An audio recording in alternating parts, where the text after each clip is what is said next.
আমি দুইজনকে দেখতে পাচ্ছি, নাজনীন আক্তার, নিখাত ফারজানা। দুজনেই এন দিয়ে নাম শুরু। ওয়ালাইকুম আসসালাম, কেমন আছেন? আপনাদের দুজনকেই আমি সালাম জানাচ্ছি। আজকের আমাদের প্রথম প্রশ্ন উত্তর পর্বের আলোচনা অনুষ্ঠানে প্রথম এসেছেন নাজনীন আক্তার, তারপরে এসেছেন নিখাত ফারজানা, এরপরে আমি দেখতে পাচ্ছি নরি কিসা, মিনু মিতালি, যথাক্রমে সবাই আসছেন। এরপরে এসছেন শরিয়তুল্লাহ, নীলুফার এজ করিম এসে গেছেন ইতিমধ্যে।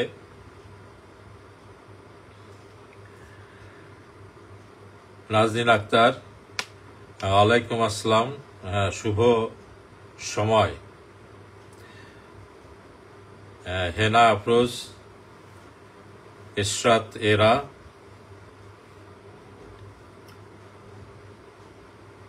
ইতিমধ্যে 8 জন এসে গেছেন।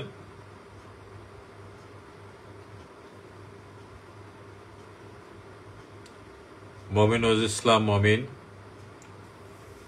কিবরিয়া মাঝার, নাসরিন লিপি, রূপালী রূপা,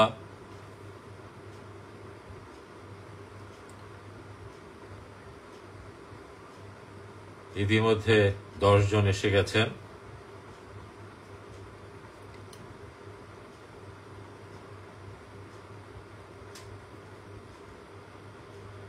পিন্টু খান, ওয়ালাইকুম আসসালাম। পিন্টু খান সাহেব, আপনাকে আর দেখি না। আপনি মনে হয় আমাদেরকে একেবারে ভুলেই গেছেন। আগে তো মাঝে মাঝে আপনাকে প্রোগ্রামে দেখতাম। শরিয়তুল্লাহ, গুরুজি, হ্যাঁ আছি স্রষ্টার সাথে। আমরা সবাই সবসময় স্রষ্টার সাথে থাকি, আছি, থাকব। জীবনের প্রতিটি মুহূর্তে, প্রতিটি কর্মে, প্রতিটি চিন্তায় সবসময় আমরা স্রষ্টার সাথে আছি। স্রষ্টার কাছ থেকে পেতে হলে সবসময় স্রষ্টার সাথে থাকতে হবে এবং স্রষ্টাকে প্রতি মুহূর্তে ধন্যবাদ জানাতে হবে। ভালো হলেও ধন্যবাদ জানাতে হবে, খারাপ হলেও ধন্যবাদ জানাতে হবে। হ্যাঁ, হাসান তারেক খান, কথা ক্লিয়ার। ছবি কি ক্লিয়ার? ছবিও ক্লিয়ার, গুড। আমরা আজ থেকে বেশ কয়েক বছর আগে করোনাকালীন সময়ে ফেসবুক লাইভ করতাম। তখন তারেকের উপর একটা দায়িত্ব ছিল, সেটা হলো ছবি ক্লিয়ার দেখা যায় কিনা এবং কথা ক্লিয়ার শোনা যায় কিনা। আচ্ছা, ধন্যবাদ পিন্টু খান, আসবেন। আমাদের কোর্স শুরু হয়ে যাচ্ছে খুব শীঘ্রই। ফেসবুকে আমরা দিয়েছি, দেখে নেবেন কোর্সের ডেট, চাইলে রিপিট করতে পারবেন। তা যাই হোক, তারেক সাহেবকে একটা দায়িত্ব দিয়েছিলাম, আমি ইতিমধ্যে বলেছি। আজকেরও সেই দায়িত্ব মনে করে তারেক সাহেব পালন করেছেন, সেই জন্য তারেককে আমি ধন্যবাদ জানাচ্ছি। মাকসুদা আক্তারকে দেখছি। মাকসুদা আক্তার আমাদের প্রোগ্রামের নিয়মিত একজন ভালোবাসার, ভালো লাগার মানুষ। প্রতিটি প্রোগ্রামে অংশগ্রহণ করেন। সে অনেক দূর থেকে, মাকসুদা আক্তার অনেক দূরে থাকেন, গাজীপুরে থাকেন।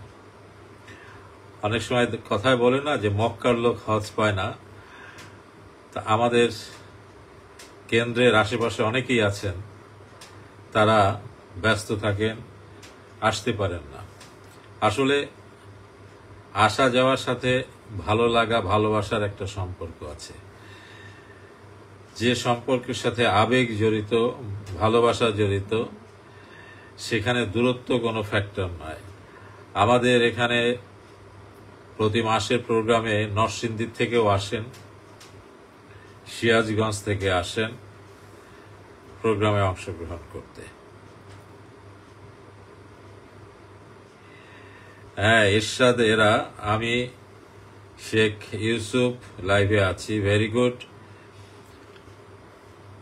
অনেককেই দেখছি, মোহাম্মদ শেখ, তারপরে ফজলুর রহমান, সে মনে হয় কোরিয়ার থেকে লাইভে অংশগ্রহণ করেছে, Fazlur Rahman. M A Selim Reza,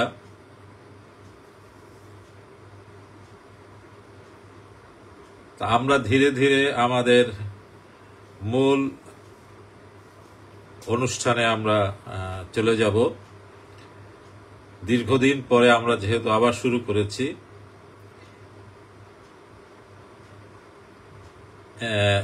MD Delwar Hossain Pangsha থেকে, পাংশা হচ্ছে কুমারখালীর পাংশা থেকে অংশগ্রহণ করেছেন এম এ সেলিম রেজা। যেটা বলছিলাম যে আমরা করোনাকালীন সময় শুরু করেছিলাম ইউটিউব লাইভ এবং খুব জনপ্রিয় হয়েছিল। আমরা প্রায় 2 বছর কন্টিনিউ করেছিলাম। তখন বিষয় ভিত্তিক আলোচনা করতাম। তার কারণ হচ্ছে তখন আমাদের কোনো প্রোগ্রাম হতো না, সবার আগ্রহ ছিল যে ক্রিয়েটিভ সম্পর্কে আমরা আলোচনা করি, সেজন্যই আমরা বিষয়ভিত্তিক আলোচনা করতাম। কিন্তু এখন আমাদের বিভিন্ন প্রোগ্রাম হচ্ছে, যে কারণে আমরা বিষয়ভিত্তিক আলোচনা করব না। আমরা আপনাদের কাছ থেকে বিভিন্ন প্রশ্ন আশা করব এবং সেই প্রশ্নের ভিত্তিতেই আমরা আলোচনা করব। তাহলে দেখা যাবে অনেকেরই বিভিন্ন রকমের প্রশ্ন থাকে, মেডিটেশন সম্পর্কে, আধ্যাত্মিকতা সম্পর্কে, মন সম্পর্কে, জীবন সম্পর্কে, জীবনের ঘাত প্রতিঘাত সম্পর্কে। কেউ প্রশ্ন করলে সেই প্রশ্ন থেকে অনেকেই হয়তো তার প্রশ্নের উত্তর পেয়ে যাবেন, এবং আমি মনে করি তাতে করে আমাদের প্রোগ্রাম আরো আনন্দময়, শিক্ষাময়, রুচিশীল হয়ে উঠবে। সেই দৃষ্টিকোণ থেকে আমরা প্রশ্নের উত্তর দেওয়ার প্রোগ্রাম শুরু করেছি। আঞ্জুমান আরা পল্লবী আমরা দেখতে পাচ্ছি, আজাদুল ইসলাম, শাপলা খাতুন, অনেকে ইতিমধ্যে এসে গেছেন। তা আমরা ধীরে ধীরে, রবিউল হক জুয়েল, সে সবসময় লেট করে আসে, কম করে হলেও 5 মিনিট লেট করে আসে। এখানে মিনু মিতালি একটি প্রশ্ন করেছেন, করো ভয় ভক্তি সেবা দান। মিনু মিতালি,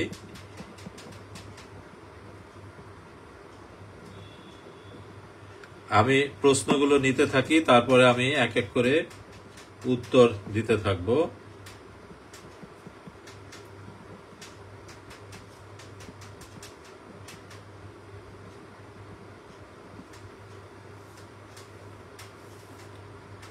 আমি ইতিমধ্যে একটি প্রশ্ন পেয়েছি, সেটি হলো, আমি ফেসবুকে একটি পোস্ট দিয়েছিলাম, সেটা হচ্ছে যে করো ভয় ভক্তি সেবা দান। এখানে ভয় কেন, ভয় বিষয়ে আলোচনা করতে বলা হয়েছে। এখানে একটি বিষয় বলে রাখি, সেটি হচ্ছে আমরা প্রযুক্তির সাহায্য নিয়ে আলোচনা অনুষ্ঠান, প্রশ্নোত্তর পর্ব করছি। এখানে কিছু প্রযুক্তিগত সমস্যা হতে পারে, যেমন ইলেকট্রিসিটি চলে যেতে পারে, যাবে ঠিক না, যেতে পারে, অথবা নেটের সমস্যা হতে পারে, নেট স্লো হতে পারে। সেক্ষেত্রে আমাদের করণীয় কিছু নেই। সেরকম সমস্যা যদি হয়ে যায় বাই চান্স, তাহলে সেটা ধীরে ধীরে ঠিক হয়ে যাবে। ইলেকট্রিসিটি চলে গেলে ইলেকট্রিসিটি আবার ইনশাল্লাহ চলে আসবে। আসলেই আমি আবার নেটে চলে আসব ইনশাল্লাহ। ততক্ষণ আপনারা অপেক্ষা করবেন। আমি একটি প্রশ্ন পেয়েছি, আমি আরো কিছু প্রশ্ন আপনাদের কাছ থেকে আশা করছি।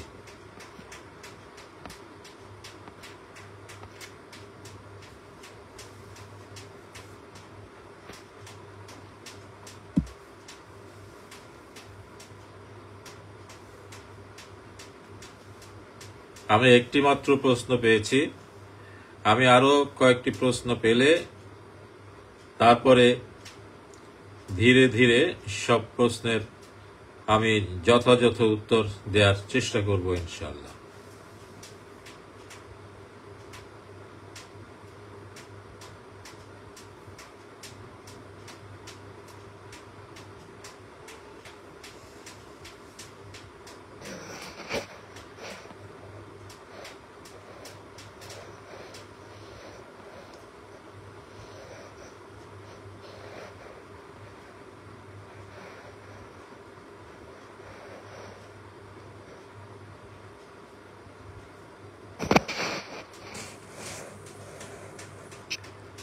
রবিউল হক জুয়েল, ওয়ালাইকুম আসসালাম।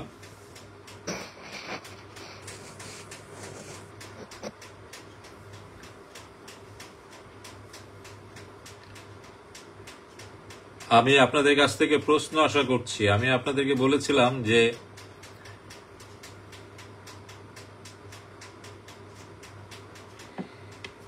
আমি আরেকটি প্রশ্ন পেয়েছি মাকসুদা আক্তারের কাছ থেকে।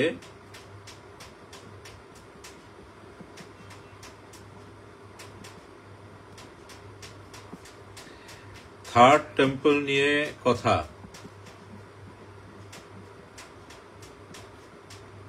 থার্ড টেম্পলের পরে আধ্যাত্মিক জগতে কি কোনো পরিবর্তন আসবে?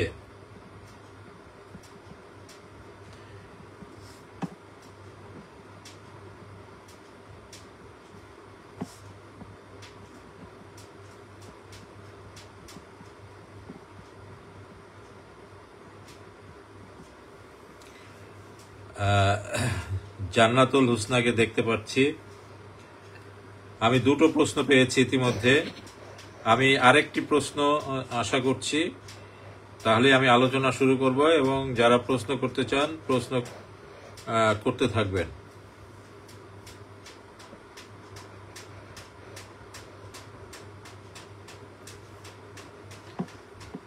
কিবরিয়া মাজাহার,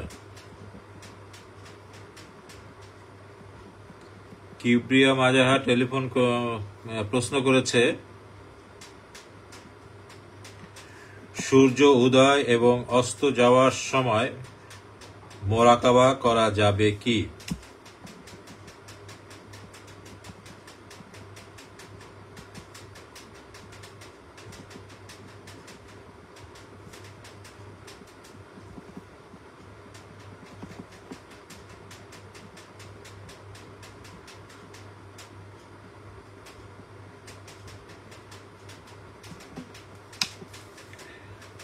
আমরা তিনটা প্রশ্ন ইতিমধ্যে আমরা পেয়ে গেছি।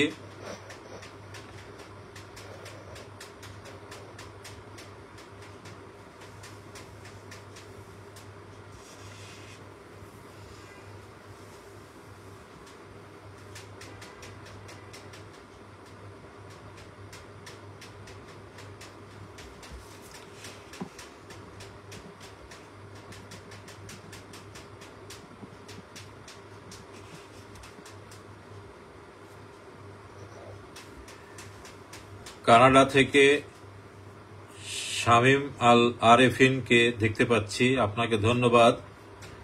তারপরে শিলিগুড়ি থেকে সরফরাজ সাহেবকেও দেখতে পাচ্ছি।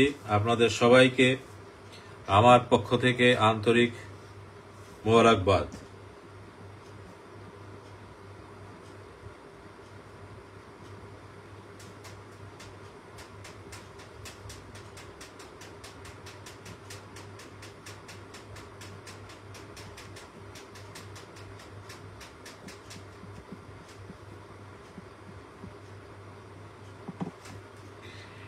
এম এ সেলিম রেজা প্রশ্ন করেছেন, কর্মফল ও পূর্বজন্ম সম্পর্কে বিস্তারিত আলোচনা করার জন্য অনুরোধ করছি।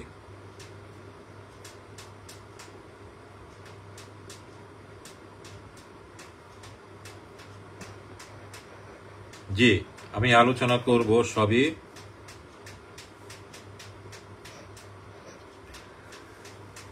শামীম আল আরেফিন, ওয়ালাইকুম আসসালাম, আপনি কেমন আছেন?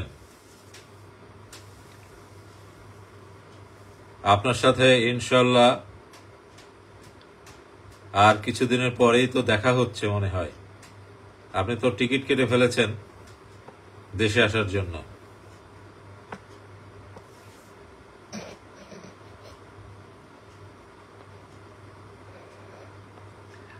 আমি প্রশ্ন নিচ্ছি এখন, কারণ হলো যে প্রশ্ন নেওয়া শেষ হলেই আমি আলোচনা শুরু করব। আমি আলোচনা শুরু করার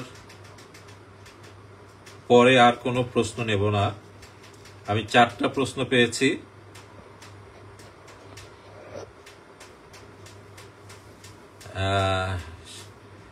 শামীম আল আরেফিন উত্তর দিয়েছেন আলহামদুলিল্লাহ ভালো, জি ইনশাল্লাহ, থ্যাংক ইউ।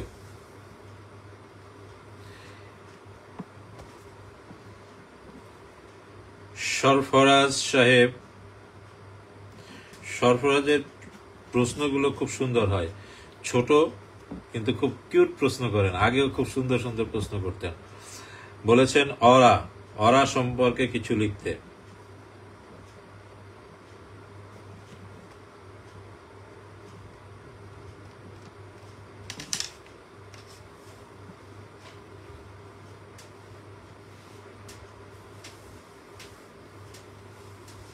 আমরা ইতিমধ্যে 5টা প্রশ্ন পেয়ে গেছি। এই 5টা প্রশ্ন নিয়ে আলোচনা শুরু করি। এই 5টি প্রশ্ন নিয়ে আলোচনা করতে গেলে 1 ঘন্টার বেশি সময় পার হয়ে যাবে। তা আপনাদের সবাইকে ধন্যবাদ যারা প্রশ্ন করেছেন। প্রশ্ন করলে, প্রশ্নের উপরে কথা বললে মোর ইন্টারেস্টিং হয়, কারণ আমি যদি কথা বলতেই থাকি তাহলে সেটা একটা গতানুগতিক ধারায় একই গতিতে চলতে থাকে। আর বিভিন্ন প্রশ্ন আসলে তখন কথার আলোচনার ডাইভার্সিফিকেশন হয়। প্রথমে প্রশ্ন করেছেন আমাদেরই একজন সদস্য, আমাদের ফাউন্ডেশনের একজন নিবেদিত প্রাণ, ভালোবাসেন ফাউন্ডেশনকে, আমাকে ভালোবাসেন, আমাদের ফাউন্ডেশনের সবাইকে ভালোবাসেন, মিনু মিতালি। তিনি প্রশ্ন করেছেন, প্রশ্নটি হলো, আমি কিছুদিন আগে ফেসবুকে একটা শেয়ার দিয়েছিলাম, সেখানে লিখেছিলাম করো ভয় ভক্তি সেবা দান।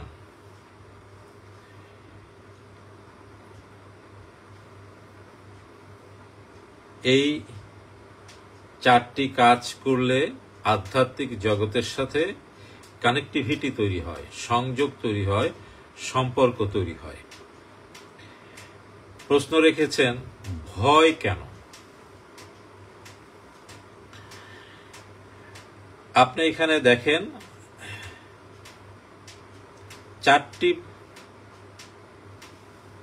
পয়েন্টকে উল্লেখ করা হয়েছে: ভয়, ভক্তি, সেবা, দান। এর মধ্যে ভয় এবং ভক্তি এই দুটো হচ্ছে মনের ব্যাপার। সেবা এবং দান এই দুটো হচ্ছে শারীরিক ব্যাপার, কিন্তু কিছুটা মনের ব্যাপারও আছে, আপনি খেয়াল করে দেখবেন। ভয়, ভক্তি এই দুটো হচ্ছে বেশিরভাগ ক্ষেত্রে মনের ব্যাপার। ধরেন 80% মনের ব্যাপার, 20% হচ্ছে আপনার দেহের ব্যাপার। সেবা এবং দান 80% হচ্ছে দেহের ব্যাপার, 20% হচ্ছে মনের ব্যাপার। অর্থাৎ আমাদের জীবনে যত কাজকর্ম হয় সবকিছুই হচ্ছে দেহ এবং মন সম্পর্কিত। মন বলে বেসিক্যালি কোনো জিনিস নেই। মন বলতে আমরা মূলত রূহ আত্মা এবং নফসকে বুঝিয়ে থাকে। এখন মনের কতগুলো বেসিক ক্যারেক্টার আছে, এই ক্যারেক্টারগুলো কখন কি পরিস্থিতিতে কিভাবে কেন উদ্ভব হচ্ছে এগুলো ঠিক পরিমাপ করা যায় না। যেমন আপনি কোনো একটা জিনিস দেখে ভয় পেয়ে গেলেন, ঠিক একই জিনিস দেখবেন আরেকজনের মনের মধ্যে ভয় নাও লাগতে পারে। অর্থাৎ মনের কতগুলো বেসিক ক্যারেক্টার আছে, তার মধ্যে একটা হচ্ছে ভয় আর একটা হচ্ছে ভক্তি। এই যে ভয় আমরা যেটা বলি, আপনি দেখবেন আধ্যাত্মিক জগতের মূল বিষয় হচ্ছে ভক্তি, ভয় নয়। ভয় ডিটাচমেন্ট তৈরি করে, ভক্তি অ্যাটাচমেন্ট তৈরি করে। যে কারণে আধ্যাত্মিক জগতে বিচরণ করতে হলে আপনাকে সবসময় অ্যাটাচমেন্টে থাকতে হয়, স্রষ্টার সাথে অ্যাটাচমেন্টে থাকতে হয়। আধ্যাত্মিক জগতের এন্ড রেজাল্ট অর্থাৎ শেষ গন্তব্যস্থল হচ্ছে কে? স্রষ্টা। সেই স্রষ্টার সাথে, স্রষ্টার কাছাকাছি পৌঁছাতে হলে আপনাকে কি দরকার? অ্যাটাচমেন্ট দরকার। অ্যাটাচমেন্ট হয় কি দিয়ে? অ্যাটাচমেন্ট হয় হলো ভক্তি দিয়ে। কারণ ভক্তি হচ্ছে পজিটিভ, আর ভয় হচ্ছে নেগেটিভ। কিন্তু ভয় এবং ভক্তি এই দুটো কিন্তু খুব অঙ্গাঙ্গিক ভাবে জড়িত, পাশাপাশি চলে। আপনি শুধু ভয়কে বাদ দিয়ে ভক্তি চলতে পারবে না, আবার ভক্তি বাদ দিয়ে ভয় চলতে পারবে না। দুটো খুব কাছাকাছি চলে। তার কারণ হচ্ছে পৃথিবীর সৃষ্টির মূল রহস্যই হচ্ছে দুইয়ের সম্মিলিতভাবে সবকিছু চলে। এই জন্য ভক্তির পাশাপাশি ভয়ও থাকতে হবে। ভয় যদি না থাকে তাহলে ভক্তি থাকবে না, ভক্তি যদি না থাকে তাহলে ভয় থাকবে না। কারণ ওই যে বললাম, আলোর পাশেই অন্ধকার আছে, অন্ধকারের পাশেই আলো আছে। আপনার অন্ধকার যদি না থাকে তাহলে আলোর অস্তিত্ব থাকবে না, অস্তিত্ব যদি না থাকে আলোর অস্তিত্ব যদি না থাকে তাহলে অন্ধকারের অস্তিত্ব থাকবে না। তাহলে দুটোর সংস্পর্শে চলতে হবে। দেখেন এই যে আমার যে চেহারা, তার মধ্যে দেখেন কান দুটো, নাকের ছিদ্র দুটো, ঠোঁট দুটো, সবই পৃথিবীর সব সৃষ্টির মূলে হচ্ছে দুই, পজিটিভ এবং নেগেটিভ। এখন নেগেটিভের মাত্রা যদি বেশি হয়ে থাকে তাহলে আপনি নেগেটিভ দ্বারা প্রভাবিত হবেন, পজিটিভের মাত্রা যদি বেশি হয়ে থাকে পজিটিভ দ্বারা প্রভাবিত হবেন। আমরা যেহেতু কানেক্টিভিটি তৈরি করতে চাই, সেজন্য আমাদের ভেতরে ভক্তিটা বেশি থাকতে হবে। কিন্তু এই ভক্তিকে বাড়াতে হলে, ভক্তির গুরুত্বকে বাড়াতে হলে, ভক্তির শক্তিকে বাড়াতে হলে, ভক্তিকে বেশি করে অনুধাবন করতে হলে কিছু ভয় থাকতে হবে। কিছু ভয় যদি না থাকে তাহলে আপনার মন ভক্তিকে পূর্ণভাবে সাড়া দিতে, জাগ্রত করতে সে কিছুটা হলেও বাধাগ্রস্ত হবে। যেমন ধরুন, যারা চাকরিজীবী বা যারা ছাত্র, তাদের জন্য একটা নির্দিষ্ট সময় বেঁধে দেওয়া হয় যে সকাল 10টায় ক্লাসে আসতে হবে, সকাল 9টায় অফিসে আসতে হবে। 9টায় যদি অফিসে না আসেন, একদিন যদি না আসেন, 2 দিন যদি না আসেন, 3 দিন যদি না আসেন, তাহলে আপনার কি হবে? আপনার বেতন কাটা যাবে অথবা কোনো পানিশমেন্ট হবে। তাহলে কি দেখা যাচ্ছে? এই যে টাইমটা ফিক্সড করে দেওয়া হলো, এই যে টাইম, এটা মানুষের জীবনে খুবই একটা প্রয়োজনীয় অঙ্গ। টাইম ছাড়া মানুষের জীবন অচল।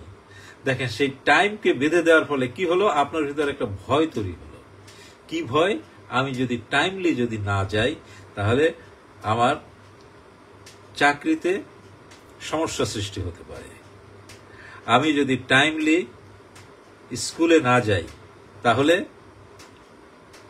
কি হবে? আমি ক্লাসে পানিশমেন্ট পেতে পারি।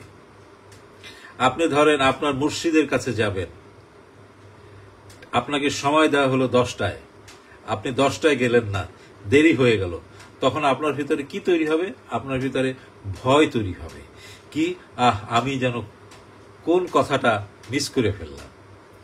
সেই জন্যই যে কোনো ইমোশনের সাথে ভয় থাকতে হয়। ভয় যদি না থাকে তাহলে ইমোশন শক্তিশালী হয় না। আমি খুব সহজভাবে বুঝিয়ে দিলাম বিষয়টা, এর চেয়ে আর সহজভাবে কিছু বলা যায় না। মনের কতগুলো বেসিক ক্যারেক্টার আছে, তার মধ্যে ভয় একটা, ইমোশন একটা। ভয়, ইমোশন, রাগ, হতাশা, এগুলো সবই হচ্ছে মনের কতগুলো বেসিক অবস্থা, বেসিক লেয়ার। মনে কতগুলো লেয়ার আছে, সেই লেয়ারগুলো হচ্ছে এই রাগ, ভয় ইত্যাদি ইত্যাদি ইত্যাদি। তার মধ্যেও ভয় কিছুটা থাকতে হবে। থাকলে হবে কি, আপনার ভিতরে ভক্তি তৈরি হবে, আপনার ভিতরে সেবা দেওয়ার ইচ্ছা তৈরি হবে, আপনার দান করার ইচ্ছা তৈরি হবে। স্রষ্টার প্রতি যদি আপনার ভয় থাকে তাহলে স্রষ্টাকে মানার যে ইচ্ছা, আকাঙ্ক্ষা বেশি জাগ্রত হবে। সেজন্যই ভয়কে আমি গুরুত্ব দিয়েছি। আশা করি মিনু মিতালি প্রশ্নের উত্তর পেয়েছেন। যদি আরো কিছু প্রশ্ন থাকে তাহলে আমাকে এই করো ভয় ভক্তি সেবা দান নিয়ে প্রশ্ন করতে পারেন আজকেরই। সেটাই হবে আপনার দ্বিতীয় প্রশ্ন। তাহলে ভয় ভক্তি নিয়ে আমি প্রশ্নের উত্তর দেওয়ার চেষ্টা করলাম। দ্বিতীয় প্রশ্ন মাকসুদা আক্তার করেছেন, থার্ড টেম্পলের পরে কি কোনো পরিবর্তন আসবে কি? এটা একটা বিস্তারিত আলোচনা। এক কথা উত্তর হচ্ছে যে ইহুদিরা, অর্থাৎ হযরত মুসার ফলোয়ার যারা ছিলেন, তারা বিশ্বাস করেন যে থার্ড টেম্পলই হচ্ছে শেষ টেম্পল, এরপরে আর টেম্পল বানানো হবে না, তৈরি হবে না। এরপরে এই পৃথিবী হয়তো ধীরে ধীরে ধীরে ধীরে আরেকটি অবস্থার দিকে হয়তো যাবে। সেটা হয়তো থার্ড আইসেজ হতে পারে, কারণ আমরা সেকেন্ড আইসেজের পরে আমরা এখন আছি। এরপরে তৃতীয় বরফ যুগ আসতে পারে, আসতে তখন হয়তো পৃথিবীর সবকিছু আবার ধ্বংস হয়ে যাবে। তারপরে হয়তো আবার আর একটা বরফ যুগ আসতে পারে। এটা ইহুদিরা বিশ্বাস করে। এখন এই থার্ড টেম্পলটা কি, এইটা আপনাদেরকে একটু জানতে হবে। আমি এইটা সম্পর্কে একটু সংক্ষেপে আলোচনা করি, কারণ এটা নিয়ে অনেক বিতর্ক আছে। মসজিদুল আল আকসা নিয়ে অনেক বিতর্ক আছে।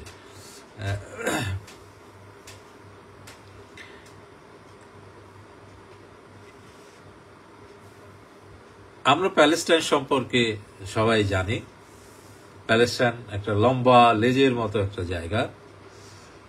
এই জায়গার ভিতরে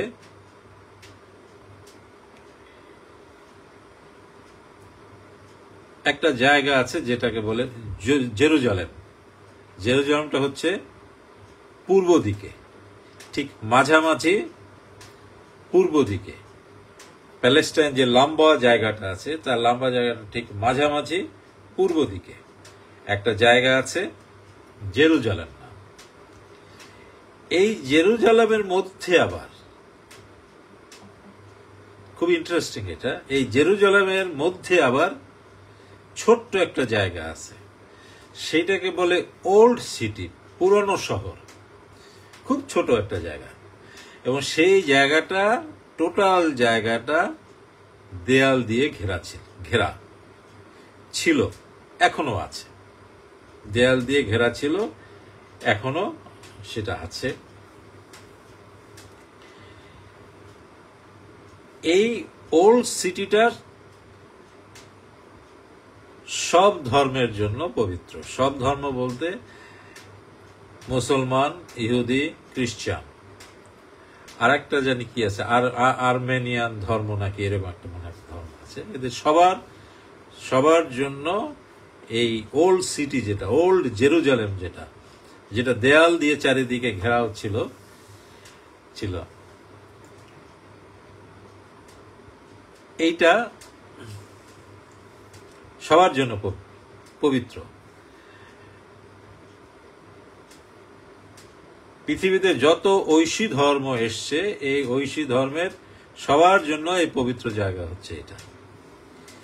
এই ওল্ড সিটির মধ্যে আবার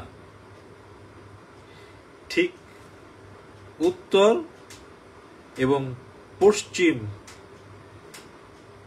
কর্নারের দিকে একটা টেম্পল আছে, যেটাকে বলে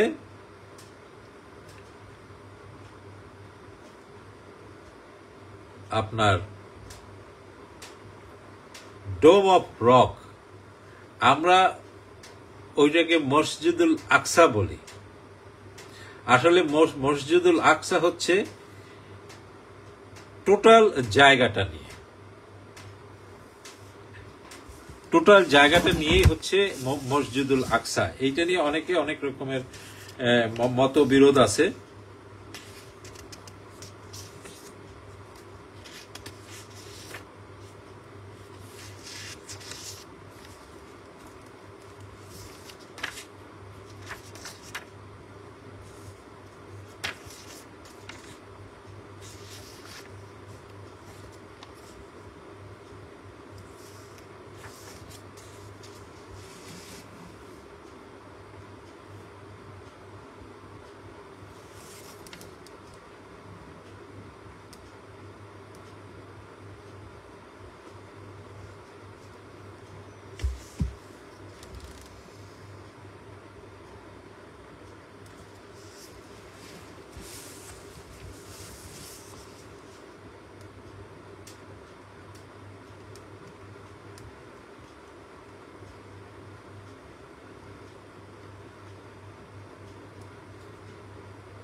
একটু তথ্য দেখলাম যে আমি ভুল করছি কিনা। ওইখানে একটা মসজিদ আছে যেটার গম্বুজ হচ্ছে হলুদ অর্থাৎ সোনালী, আর টোটাল এরিয়াটাকে বলে মসজিদুল আকসা বলে। এইখানে আর একটা মসজিদ আছে, সেটাকে মানুষে ভুল করে মসজিদুল আকসা বলে।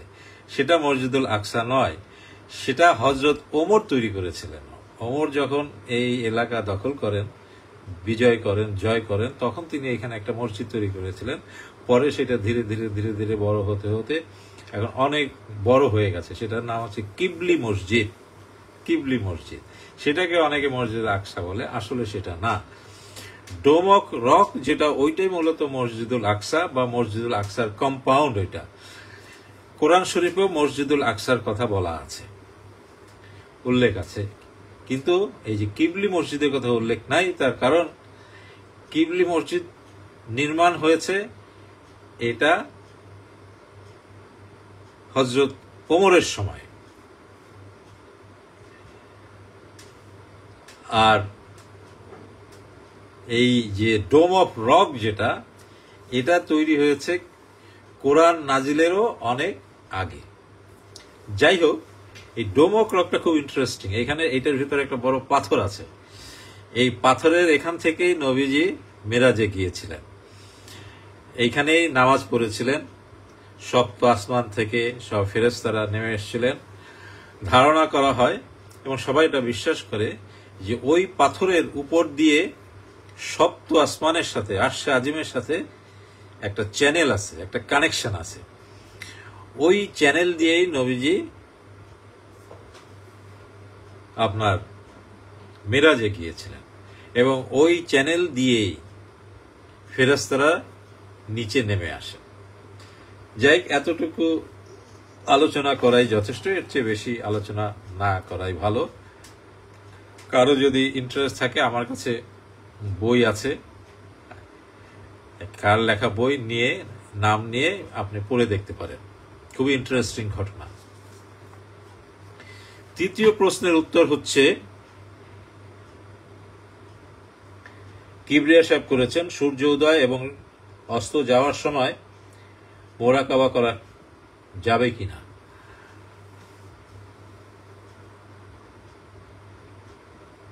অনেকে বলে থাকেন যে সূর্য অস্ত এবং উদয় হওয়ার মুহূর্ত মেডিটেশন করা ভালো, আবার অনেকে বলে থাকেন সূর্য উদয় এবং অস্ত এই সময় মেডিটেশন না করাই ভালো। আমি মনে করি, ব্যক্তিগতভাবে মনে করি যে সূর্য উদয় এবং অস্ত এই সময়টা খুবই কম, এত কম যে এটাকে আপনি ধারণায় এনে মেডিটেশন করতে পারবেন না। কারণ এটা উদয় এবং অস্ত, এটা একটা সেকেন্ডেরও ফ্র্যাকশনের অনেক ভাগ হতে হতে খুবই সূক্ষ্ম।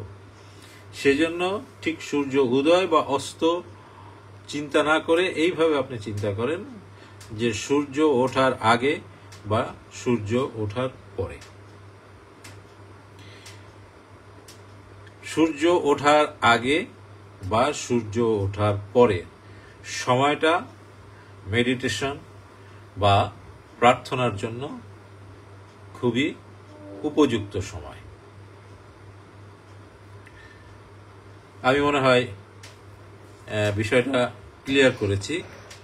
কারণ ঠিক ওই মুহূর্তটা পৃথিবীর সবকিছু স্ট্যাগন্যান্ট হয়ে যায়, থেমে যায়। সেই জন্য ওই মুহূর্তে প্র্যাকটিসে না বসাই ভালো। উদয় হয়ে গেল বসেন, বা উদয়ের আগে বসেন, প্র্যাকটিস করতে করতে করতে করতে আপনার অস্তে চলে গেলেন, বা অস্তে বসেন, প্র্যাকটিস করতে করতে উদয়ে চলে গেলেন। এটা করাই আমার মনে হয় যুক্তিযুক্ত।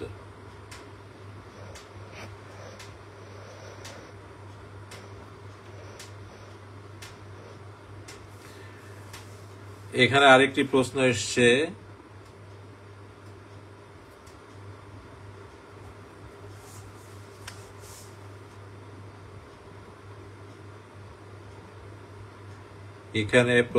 মোরাকাবা করা উত্তম সময় কোনটি?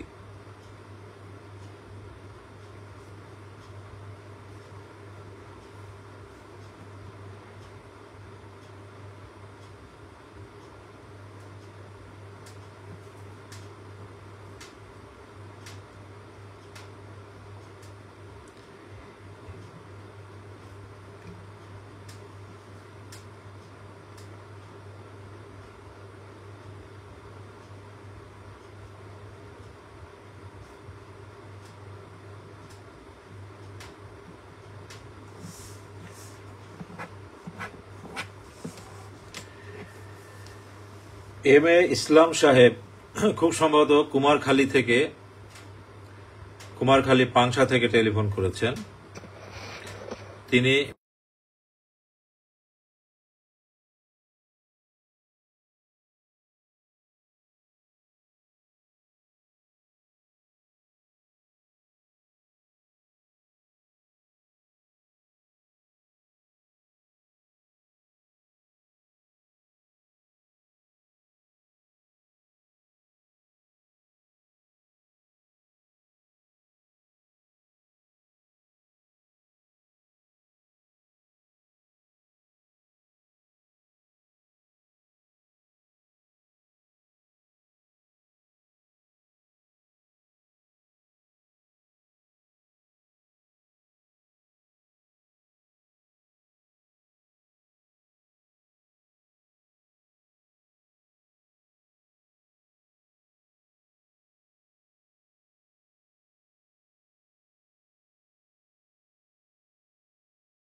এবার শোনা যাচ্ছে?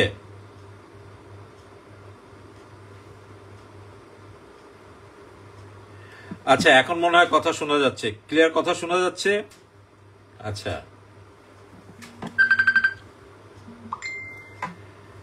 এখন মনে হয় আপনারা কথা শুনতে পাচ্ছেন, কথা শোনা যাচ্ছে। আমাকে একটু রেসপন্স করতে হবে, না হলে তো আমি বুঝবো না।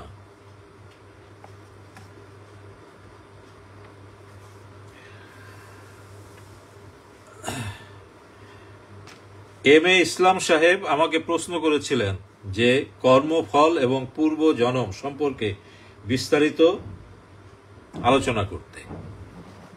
আমি আবার আলোচনাটা করছি, কারণ আপনার মনে হয় শুনতে পাননি, আনমিউট হয়ে গিয়েছিল। প্রত্যেকটা মানুষের কর্মফল আছে। আপনি কাজ করবেন, তার ফল বা রেজাল্ট আপনি পাবেন। এখন প্রশ্ন হচ্ছে, আল্লাহ তো সবই পূর্ব নির্ধারিত করে রেখেছেন, তাহলে কর্মফল কেন? আমার মনে হয় এই প্রশ্নটাই আপনি করেছেন, এবং এই প্রশ্ন শুধু আপনার না, এই প্রশ্ন অনেকেরই। কিন্তু এই প্রশ্নের সঠিক উত্তর আমরা কেউ কোথাও খুঁজে পাই না, যে কারণেই মানুষের ভিতরে দ্বন্দ্ব সৃষ্টি হয় যে আমি কর্ম করব, কিন্তু কর্মের ফল তো আমার হাতে নাই। খুব সহজভাবে যদি আমরা বিষয়টা নিয়ে আলোচনা করি, তাহলে বিষয়টাকে আপনি এইভাবে চিন্তা করেন যে আপনি যখন কোনো একটা কাজ করেন, সেই কাজটা আপনি কি করেন? কমপ্লিট করেন, অর্থাৎ শেষ করেন। আপনি কোথাও যাত্রা শুরু করলেন, শেষ করেন কোথায়? যেখানে আপনি যেতে চান সেইখানে গিয়ে যাত্রাটা শেষ করেন, অর্থাৎ কমপ্লিট করেন, ইনকমপ্লিট রাখেন না। আপনি যখন অফিসে কোনো কাজ করেন, কোনো ফাইলে যখন কাজ করেন, তখন ফাইলের টোটাল কাজটা আপনি নির্দিষ্ট সময়ের মধ্যে শেষ করেন। ঠিক তেমনি ভাবে সৃষ্টিকর্তা যখন একজন মানুষকে সৃষ্টি করে, তখন তার জীবনে কি কি ঘটবে, কিভাবে ঘটবে, কি হওয়া উচিত, তার হাত পা কেমন হওয়া উচিত, তার চাল চলন কেমন হওয়া উচিত, তার ভবিষ্যৎ কেমন হওয়া উচিত, তার মৃত্যুর সময়টা কখন হবে, সব কিছুকে সে ডিজাইন করে একটা পূর্ণ মানুষ তৈরি করে।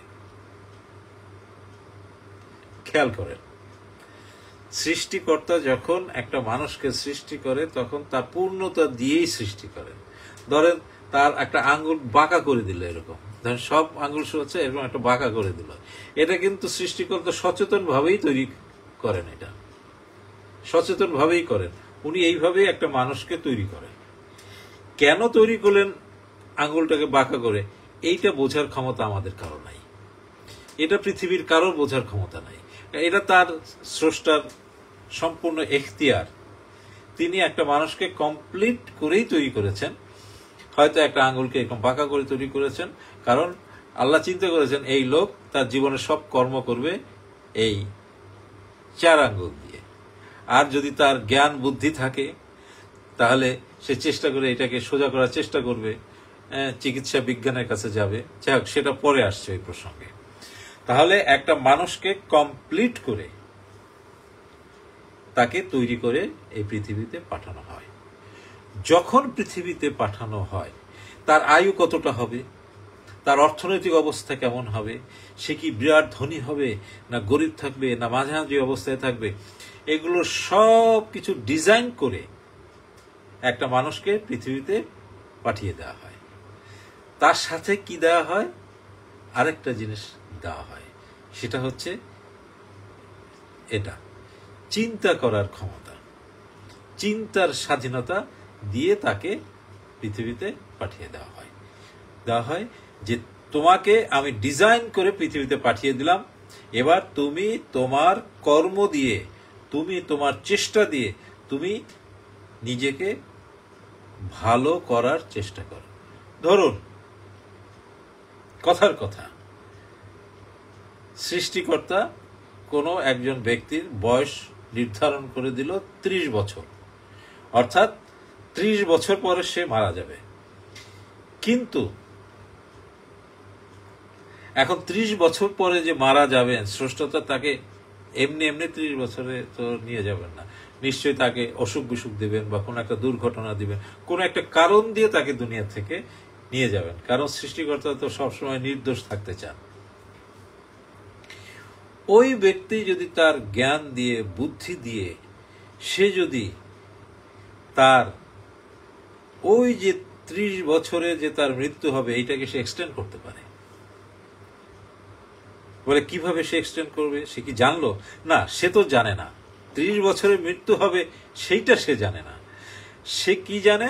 সে জানে যে সৃষ্টিকর্তা আমাকে এমন একটা শক্তি দিয়েছে, সেই শক্তি দিয়ে যদি আমি প্রচেষ্টা চালাই, চেষ্টা চালাই, চিন্তা করি, আমি সাধনা করি, তাহলে আল্লাহ তাআলা চাইলে আমাকে দীর্ঘজীবী করতে পারেন।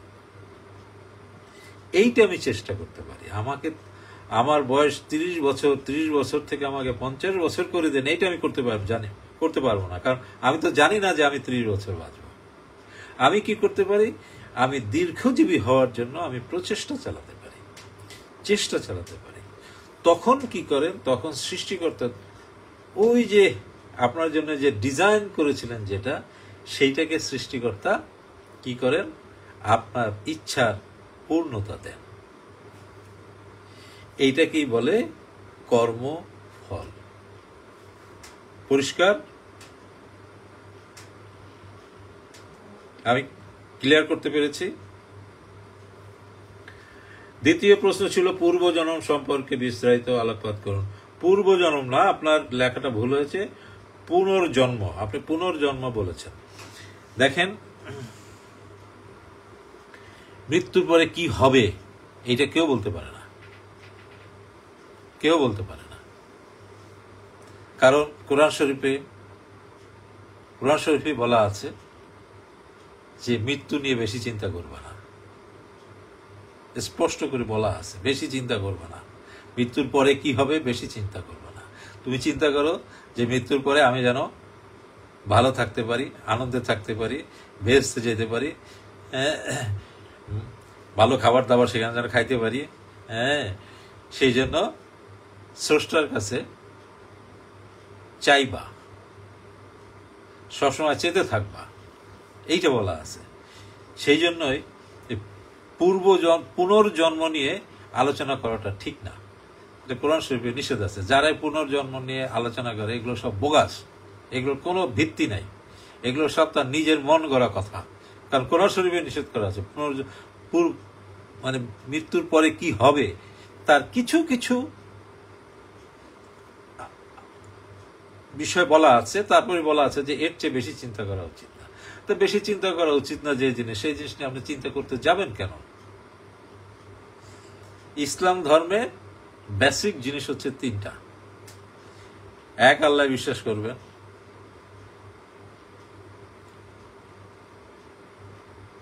পুনর্জন্মে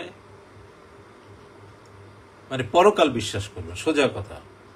এক, আল্লাহ বিশ্বাস করবেন, পরকাল বিশ্বাস করবেন, আর দুনিয়াতে যতদিন আছেন ভালো কাজ করবেন, বাস। এর বাইরে আর বেশি কিছু চিন্তা করার দরকার নেই। পরকালে কি হবে না হবে এইগুলো চিন্তা করে আপনি কি করবেন? পরকাল সম্বন্ধে আপনার কোনো ধারণা কোথাও আছে? কোরআন শরীফে আছে? কোনো ধারণা নাই। কিছু ধারণা দেওয়া আছে। পরকালে বেহেশত দোজখ সম্পর্কে বলা আছে তুমি বেশি বেশি করে ভালো কাজ করো তাহলে তুমি বেহেশতে যাবা, খারাপ কাজ করলে দোজখে যাবা। সেই জন্যই তো বললাম যে এক আল্লাহ বিশ্বাস করেন, পরকালে বিশ্বাস করেন, আর সৎ কাজ করেন, ভালো কাজ করেন, ব্যাস, এনাফ।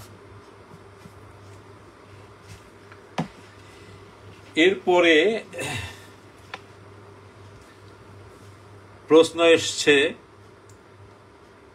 শিলিগুড়ি, কলকাতা থেকে সরফরাজ সাহেব প্রশ্ন করেছেন অরা নিয়ে কিছু লিখতে, অর্থাৎ অরা নিয়ে কিছু বলতে। এখানে অরা কি? অরার বাংলা হচ্ছে জ্যোতি। জ্যোতি মানে কি? জ্যোতি মানে নূর। নূর কি? নূর মানে হচ্ছে আলো। যেখানে ইলেকট্রিসিটি আছে সেখানেই আলো আছে। এই যে দেখেন আমি কথা বলছি, ওই যে পিছনে লাইট আছে, লাইটটা কি? ইলেকট্রিসিটি। ইলেকট্রিসিটি মানে কি? ওখানে নেগেটিভ পজিটিভ শক্তি ওখান থেকে মুভ করছে, হ্যাঁ, মুভ করার পর ওইখানে ভাইব্রেশন হচ্ছে, কম্পন হচ্ছে, কম্পন করার পরে কি হচ্ছে? ওই আলো তৈরি হচ্ছে। ক্লিয়ার? ঠিক তেমনি ভাবে আপনি যদি নিয়মিত জিকির করতে থাকেন তাহলে আপনার ভিতরে জেনারেটর চলতে থাকবে। জেনারেটর চলতে থাকলে কি হবে? বিদ্যুৎ তৈরি হবে। বিদ্যুৎ তৈরি হলে বডির মধ্যে কি হবে? আলো তৈরি হবে। আলো তৈরি হলে কি হবে? আলোর ধর্ম হচ্ছে বের হওয়া, এক জায়গায় সে স্ট্যাগনেন্ট থাকে না, সে বের হয়ে যায়। তা আপনার দেহের ভিতরে যখন আলো তৈরি হবে তখন সেই আলোটা কি হবে? আলোটা দেহের মধ্যে থাকে না, সেই আলোটা দেহের থেকে বাইরে বের হয়ে যায়, বের হতে থাকে। এবং সেটা কোথায় সবচেয়ে বেশি বের হয়? বেশি বের হয় এই মস্তিষ্কে। তার কারণ দেহের সব স্নায়ুর সম্মিলিত স্থল হচ্ছে এই মস্তিষ্ক। সেই জন্যই আপনার দেহের ভিতরে যে আলো তৈরি হচ্ছে সেই আলোটা মস্তিষ্ক থেকে এটা বের হয়। এই যে আলোটা বের হয় এটাকেই বলে জ্যোতি, এটাকেই বলে নূর, এটাকেই বলে ইংলিশে অরা। তাহলে এখন আপনার এই অরা যার যত বেশি স্ট্রং সে তত বেশি পবিত্র। যে যত বেশি পবিত্র তার অরা তত বেশি প্রকাশিত হয়। হযরত এখন আচ্ছা অন্যভাবে বলি, এখন এই অরা পবিত্র করতে হলে কি করতে হবে? আপনার জেনারেটর, আপনার শরীরের ভিতরে যে জেনারেটর আছে সেইটাকে চালাতে হবে। আর ওই জেনারেটরটাকে চালাবেন কিভাবে? জেনারেটর কি? জেনারেটর হচ্ছে আপনার শরীরের ভিতরে অঙ্গ প্রত্যঙ্গ। তার মধ্যে মেইন অঙ্গ প্রত্যঙ্গ হচ্ছে হলো এই হার্ট। যে এই ব্রেনকেও চালায়, এই হার্ট আপনার দেহের নিম্নাংশকেও চালায়, সবাইকে চালায় হচ্ছে এই হার্ট। হার্টটা হচ্ছে মূল জেনারেটর। এই জেনারেটরকে চালাইতে হবে। এখন কি দিয়ে চালাবেন? পচা জিনিস দিয়ে যদি চালান তাহলে পচা জিনিসের আলো তৈরি হবে। ভালো জিনিস দিয়ে যদি চালান তাহলে ভালো জিনিসের আলো তৈরি হবে। তাহলে কি দিয়ে আপনি চালাবেন? কি দিয়ে চালাবেন? এই জেনারেটরটাকে চালানোর তেল হচ্ছে হলো জিকির। জেনারেটর চালানোর তেল হচ্ছে হলো আপনার জিকির। এই জিকির যত আপনি করবেন আপনার জেনারেটর তত চলতে থাকবে। জেনারেটর যত চলবে ইলেকট্রিসিটি তত তৈরি হতে থাকবে। জেনারেটর যত তৈরি হতে থাকবে তত ম্যাগনেট তৈরি হবে বা ইলেকট্রিসিটি তৈরি হবে। ইলেকট্রিসিটি যত তৈরি হবে তত কি হবে? ম্যাগনেট তৈরি হবে। ম্যাগনেট যত তৈরি হবে তত ম্যাগনেটিক ফোর্স তৈরি হবে। ম্যাগনেটিক ফোর্স যত তৈরি হবে সেটা আলো আকারে প্রকাশ পাবে। আলো আকারে যখন এটা প্রকাশ পাবে তখনই এটা কি হবে? এটা দেহের চারিদিকে এটা বের হতে থাকবে। কারণ শরীরের মধ্যে তো আলো তৈরি হবে, তাই না? পাওয়ার হাউস ইলেকট্রিসিটি তৈরি হয়। ইলেকট্রিসিটি তৈরি হলে ওটা কি করতে হয়? ডিস্ট্রিবিউট করতে হয়। ডিস্ট্রিবিউট যদি না করে তাহলে তো ওই পাওয়ার হাউস বাস্ট হয়ে শেষ হয়ে যাবে। ঠিক তেমনি ভাবে আপনার ভিতরে যখন ইলেকট্রিসিটি তৈরি হবে, আলো তৈরি হবে, তখন এই আলো তো বের করতে হবে। বের যদি না করেন তাহলে তো আপনি পাগল হয়ে যাবেন, উন্মাদ হয়ে যাবেন আপনি। হ্যাঁ, উন্মাদ হয়ে যাবেন। তখন তো ওই খাওয়া দাওয়া সব বাদ দিয়ে আপনি খালি সারাদিন খালি আল্লাহ আল্লাহ আল্লাহ আল্লাহ আল্লাহ করতে থাকবেন। খাবেন না, দাবেন না, যে আমি খালি বলবেন আল্লাহকে চাই, আল্লাহকে চাই, মানে পাগল হয়ে যাবেন একেবারে। হ্যাঁ, যেটাকে আমাদের ইসলাম ধর্মে যেটাকে মুজ্জুব বলে, মুজ্জুব।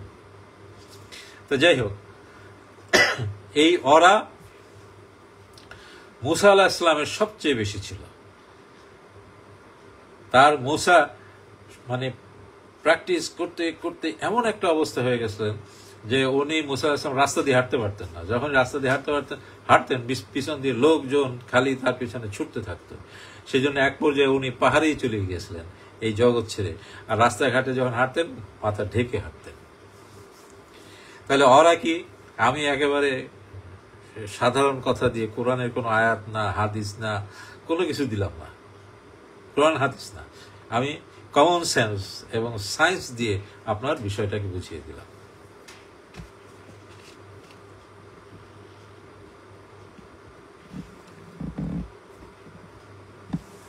মোরাকাবা করার উত্তম সময় কোনটি?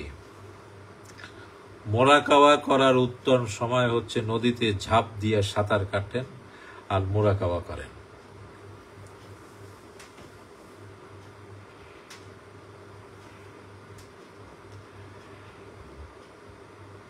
মোরাকাবা করার কতগুলো নির্দিষ্ট সময় আছে, যেমন সকালবেলা,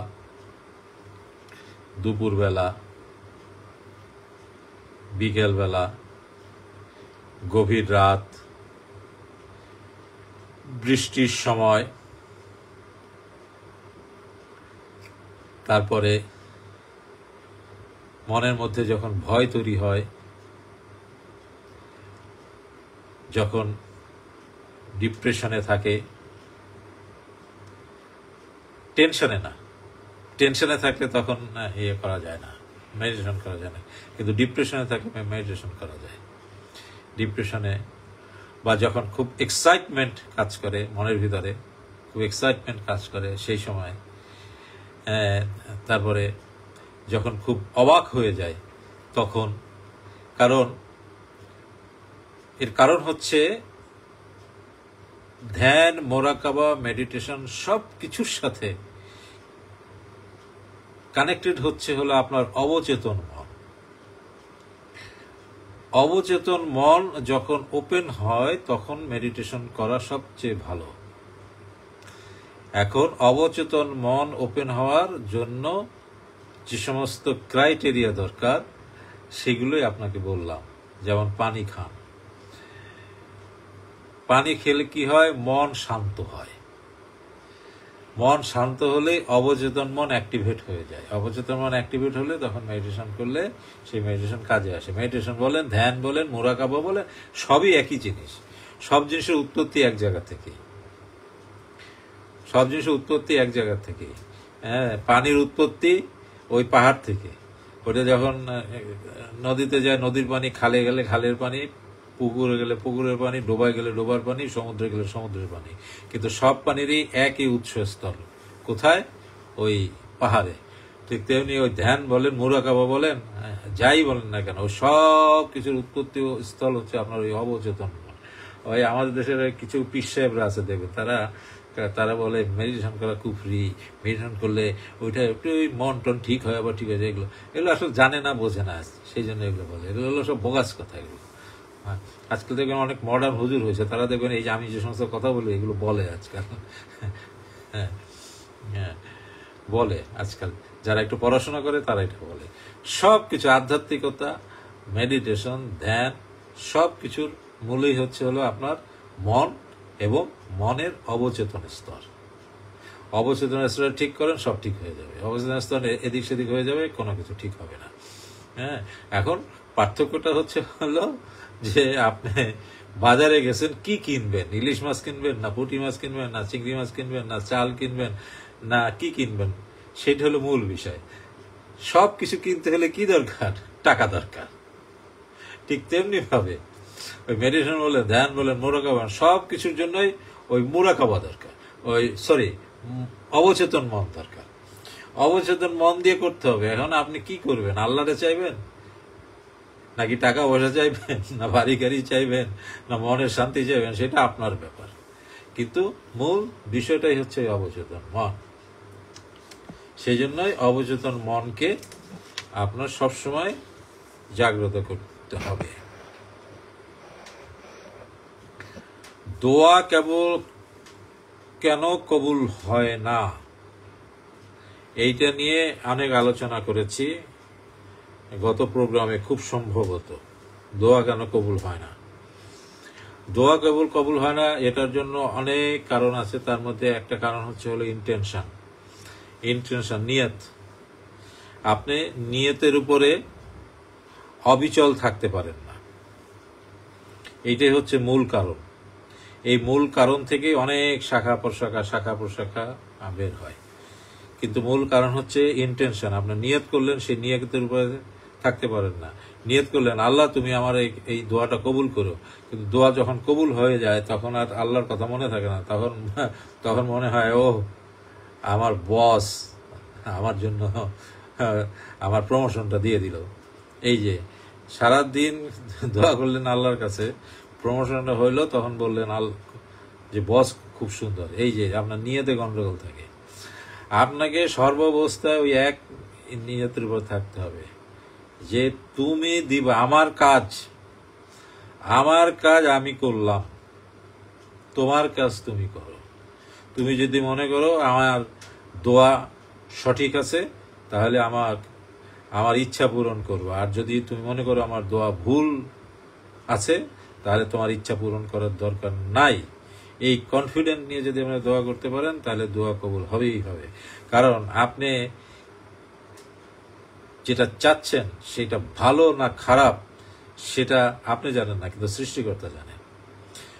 যদি খারাপ হয় সেটা আপনার জন্য দিবে না সৃষ্টিকর্তা, কারণ সৃষ্টিকর্তার সৃষ্টি আপনার জন্য সে খারাপ কিছু দিতে চায় না। সে আপনি ভুল করেন সেটা সে চায় না, সেজন্য সেটা দিবে না সে আপনাকে। আপনি আল্লাহর কাছে চাইতেছেন যে এই মাসে আমি 2 ভরি ওজনের 2টা সোনার চুড়ি কিনবো। খালি আল্লাহর কাছে দোয়া করতেছেন, আল্লাহ দাও, আল্লাহ দাও, আল্লাহ দাও। আল্লাহ কিন্তু দিচ্ছে না। আর আপনি আল্লাহরে মনে মনে খালি বলতেছেন যে আল্লাহ তুমি কেন দিচ্ছে না। কিন্তু আল্লাহ জানে যে ওই 2 ভরি সোনার চুড়ি আপনার দিলে, ওই চুড়ি হাতে দিয়ে আপনি রিক্সায় করে ঘুরতে বের হবেন, তখন সন্ত্রাসী এক কূপ দিয়ে আপনার হাতটা কেটে ফেলবে। এটা কিন্তু আল্লাহ জানে, সেই জন্য আপনাকে দিবে না। তারপরে অনেক সময় দিয়ে দেয়, কারণ আপনি বেশি বিরক্ত করলে তখন আল্লাহ তাআলা অস্থির হয়ে দিয়ে দেয়, তারপরে বিপদে পড়েন। তাহলে দোয়া কবুল না হওয়ার মূল বিষয়টাই হচ্ছে ইন্টেনশন, নিয়াত। সবকিছুর মূলে হচ্ছে নিয়াত। 7টা প্রশ্নের উত্তর দিলাম। আরো কোনো প্রশ্ন আসছে কি? মনকে স্থির রেখে কনসেন্ট্রেশন পাওয়ার ডেভেলপ করার কিভাবে, জাগতিক জীবনে, কর্মক্ষেত্রে, পড়াশোনাতে, পারফরমেন্সে অপটিমাম লেভেলে যাওয়া যায়।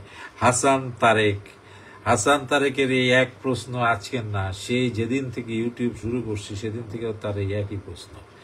এই প্রশ্নে 1000বার উত্তর দিয়েছে, আর কোনো উত্তর দেওয়া হবে না। আমি যা বলেছি এইভাবে করতে থাকো, জীবনের উন্নতি হবে। যদি বিচার দিবসে হাত, পা, চোখ, কান সাক্ষী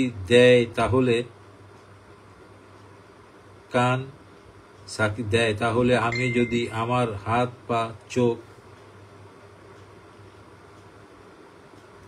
কানকে বলি আমার মৃত্যুর আগে পর্যন্ত দরুদ পড়ে যাও, তাহলে কি লাভ হবে? যদি বিচার দিবসে হাত, পা, চোখ, কান, তারপরে কি সাক্ষী দেয়? সাক্ষী দেয়। যদি বিচার দিবসে হাত, পা, চোখ, কান সাক্ষী দেয়, তাহলে আমি যদি আমার হাত, পা, চোখ, কানকে বলি আমার মৃত্যুর আগে পর্যন্ত দরুদ পড়ে যাও, তাহলে কি লাভ হবে? খুব জটিল প্রশ্ন। এত জটিল প্রশ্ন আমার মতো মূর্খ মানুষের কাছে করলে কেমন করে হবে? হাত পা সাক্ষী দিবে এইভাবে যে আল্লাহ তাআলা তুমি তারে পাঠাইছো দুনিয়াতে জাগতিক কাজকর্ম করতে, কিন্তু সে জাগতিক কাজকর্ম সব বাদ দিয়ে শুধু তোমাকে ডাকছে, এখন তুমি তোমার যা ইচ্ছা তাই করো। এইটাই হচ্ছে এটার উত্তর। তার কারণ আল্লাহ তাআলা কিন্তু আপনাকে বলে নাই যে দুনিয়ার সব কাজকর্ম ছেড়ে শুধু আল্লাহকে ডাকেন। কারণ আপনার জীবনে খাওয়া পড়া, সংসার, ধর্ম এগুলো আছে সাধারণ মানুষের জন্য। তারপরে আল্লাহ তাআলা কিছু কিছু মানুষের এক্সেপশনাল ভাবে কিছু দেন, তৈরি করেন। আল্লাহ যদি এক্সেপশনাল ভাবে কিছু দেন, তৈরি করেন, তো সে সারাদিন না খেয়ে দেয় সে ওইটা করবেন। করবেন, কারণ আল্লাহ তাআলার কিছু এখতিয়ার আছে, সেটা তিনি কাকে দিবেন এটা কেউ জানেন না। কারণ আপনি হাজারো চেষ্টা করলে নজরুল হতে পারবেন না, হাজারো চেষ্টা করলে রবীন্দ্রনাথ হতে পারবেন না, আপনি হাজারো চেষ্টা করলে ডক্টর ইউনূস হতে পারবেন না। এগুলো উপর থেকে নির্ধারিত হয়। এগুলো কিছু কিছু স্পেশাল জিনিস আছে, স্পেশাল, এগুলো আল্লাহ তাআলা নিজে নিজে তৈরি করে রাখেন, যেগুলো আমি এটা বানাবো এরকম। ও যদি ভুল পথেও যায়, ওরে টাইনা সোজা পথে আনবো। নজরুল দেখে না ভুল পথে যাইতো না, আবার টাইনে থেকে সোজা পথে আনা হইতো। কিন্তু আপনি ভুল পথে যান, দেখবেন আপনার টাইনা সোজা পথে আনবে না। হ্যাঁ, নজরুল গান গেত, টাকা পেত, সাথে সাথে টাকা নিয়ে হোটেলে যায় সাথে সাথে উড়াই ফেলতো, আবার ফকির হয়ে যেত, না খাইয়ে থাকতো। আল্লাহ তাআলা আবার তাকে টেনে এনে আবার গান লেখাইতো, আবার টাকা উপার্জন করতো। আল্লাহ তাআলা কিছু কিছু মানুষকে একেবারে নিজের মতো করে তৈরি করেন, তাদের সাথে আমাদের কম্পেয়ার করাটা ঠিক হবে না। আমরা জেনারেল মানুষ, আমাদের জন্য স্পেসিফিক জিনিস দেওয়া আছে, এগুলো আমরা করব, চর্চা করবো, আল্লাহ তাআলাকে ডাকবো, ডাকতে ডাকতে ডাকতে ডাকতে আল্লাহ তাআলা এক সময় যদি খুশি হন আমাদেরকে দিবেন। আর আমাদের চোখ কান নাক তারা তো সাক্ষী দিবেই, ডেফিনেটলি সাক্ষী দিবে, সাক্ষী দেবে। কারণ আপনি যদি ভালো কাজ করেন সাক্ষী দেবে। আর চোখ কান সাক্ষী দেওয়ার তো দরকার নাই, আপনি যা করছেন সবই কম্পিউটারে লেখা হয়ে যাচ্ছে, তো ওইখানে লেখা হয়ে যাচ্ছে, ওইখান থেকেই সবকিছু সাক্ষী চলে আসবে, এটাই আমার মনে হয়।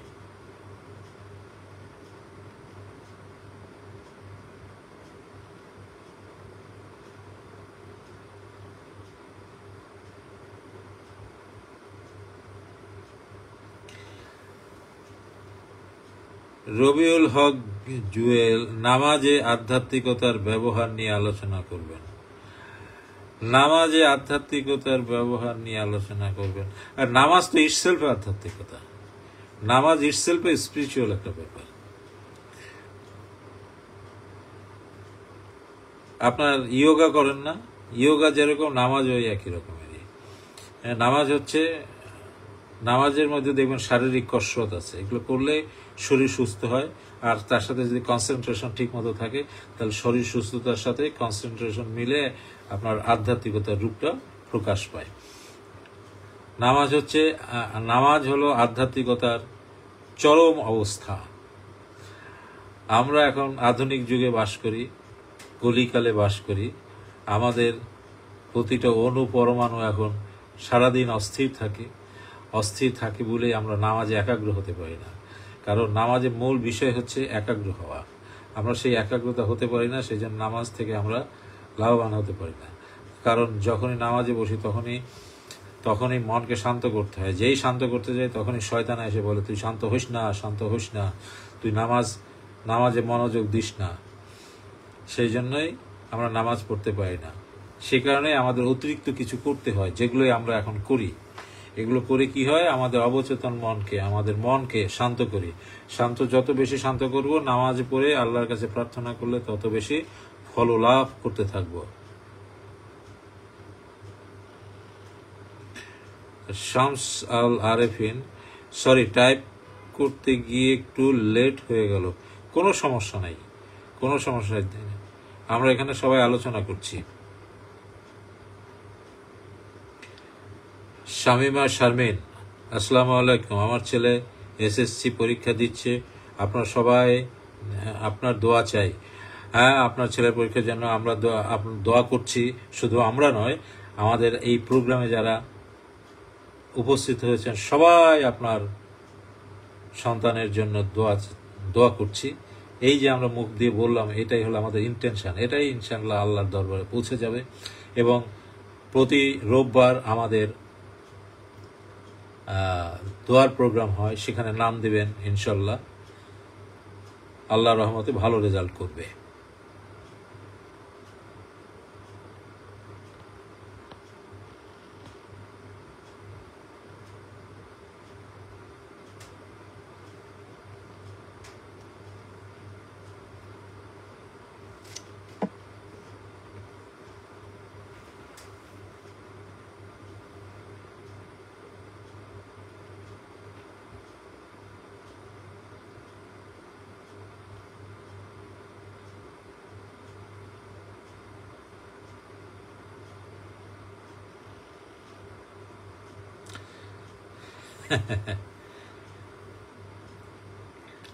আপনি যে প্রশ্ন করেছেন শফিকুল ইসলাম শফিক সাহেব, এই প্রশ্নের সাথে আধ্যাত্মিকতার কি সম্পর্ক আমি তো এটা বুঝতে পারলাম না।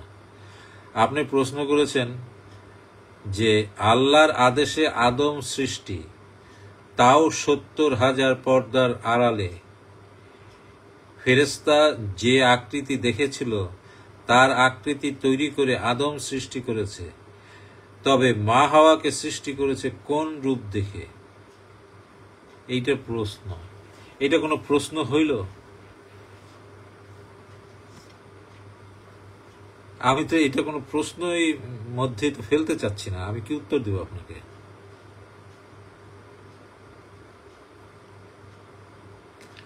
আল্লাহর আদেশে আদম সৃষ্টি, এটা কে বলছে আপনাকে আল্লাহর আদেশে আদম সৃষ্টি? আল্লাহ কাকে আদেশ করেছে আদম সৃষ্টির জন্য আপনি বলেন আমাকে। আল্লাহ কাকে আদেশ করেছে আদম সৃষ্টি করার জন্য? আল্লাহ নিজে আদম সৃষ্টি করেছেন। আপনি আল্লাহ আদম সৃষ্টি করেছেন, এটা তো কোথাও নাই।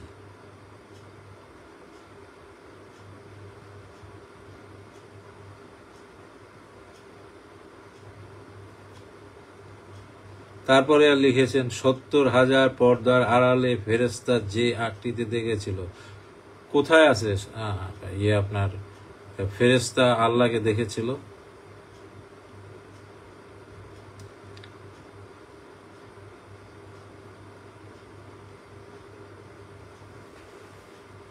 কোথাও আপনার লেখা আছে যে ফেরেশতা সাক্ষী দিয়েছে আল্লাহ তাআলা মানুষ সৃষ্টি করেছে তার আকৃতিতে? এইগুলো নিয়ে ইসলাম ধর্মে অনেক কনফ্লিক্ট কথাবার্তা আছে, আমি এগুলো নিয়ে আলোচনা করতে চাই না। তার কারণ আমি করি সাধনা, আমি করি ধ্যান। এই সমস্ত কনফ্লিক্টিং কথাবার্তা বলে আমার মস্তিষ্কের মধ্যে কনফ্লিক্ট তৈরি করে আমার কোনো লাভ আছে? কোনো বেনিফিট আছে? কোনো বেনিফিট নাই তো। হ্যাঁ, আমি ফ্যাক্টরিতে থেকে প্রোডাকশন হয় সাবান, আমি এই সাবান ব্যবহার করে আমি শরীর পরিষ্কার রাখতে চাই। এখন ফ্যাক্টরিতে সাবান তৈরি করতে যে ফেনা কেন তৈরি হয়, এইটা নিয়ে আমার চিন্তা করে কোনো লাভ আছে? বলেন ভাই। আপনি কোথায় পাইলেন যে ফেরেশতা আল্লাহকে দেখছেন এবং আল্লাহ যে মানুষের আকৃতিতে তৈরি করেছেন এইটা ফেরেশতা দেখছেন? এটা কোথায় আছে আপনার বলেন আমাকে। আমাকে স্পেসিফিক কোরআনের আয়াত দিয়ে বলতে হবে। এই ধরনের প্রশ্ন করলে স্পেসিফিক কোরআনের আয়াত দিয়ে প্রশ্ন করতে হয়, কারণ এগুলো হলো ধর্মের বিপরীত প্রশ্ন, ধর্মকে বিতর্কে ফেলে দেওয়ার প্রশ্ন। সেই জন্য এই ধরনের আলোচনা করতে হলে স্পেসিফিক কোরআনের আয়াত দিয়ে বলতে হবে। আপনি লিখেছেন তবে, আবার আবার প্রশ্ন করেছেন, মানে মানে মানে আপনি কোরআনকে প্রশ্ন করে ফেলছেন। তবে মা হাওয়াকে সৃষ্টি করেছে কোন রূপ দেখে? মানে আল্লাহকে আপনি প্রশ্ন করতেছেন যে মা হাওয়াকে আল্লাহ তাআলা কোন রূপ দেখে সৃষ্টি করেছেন?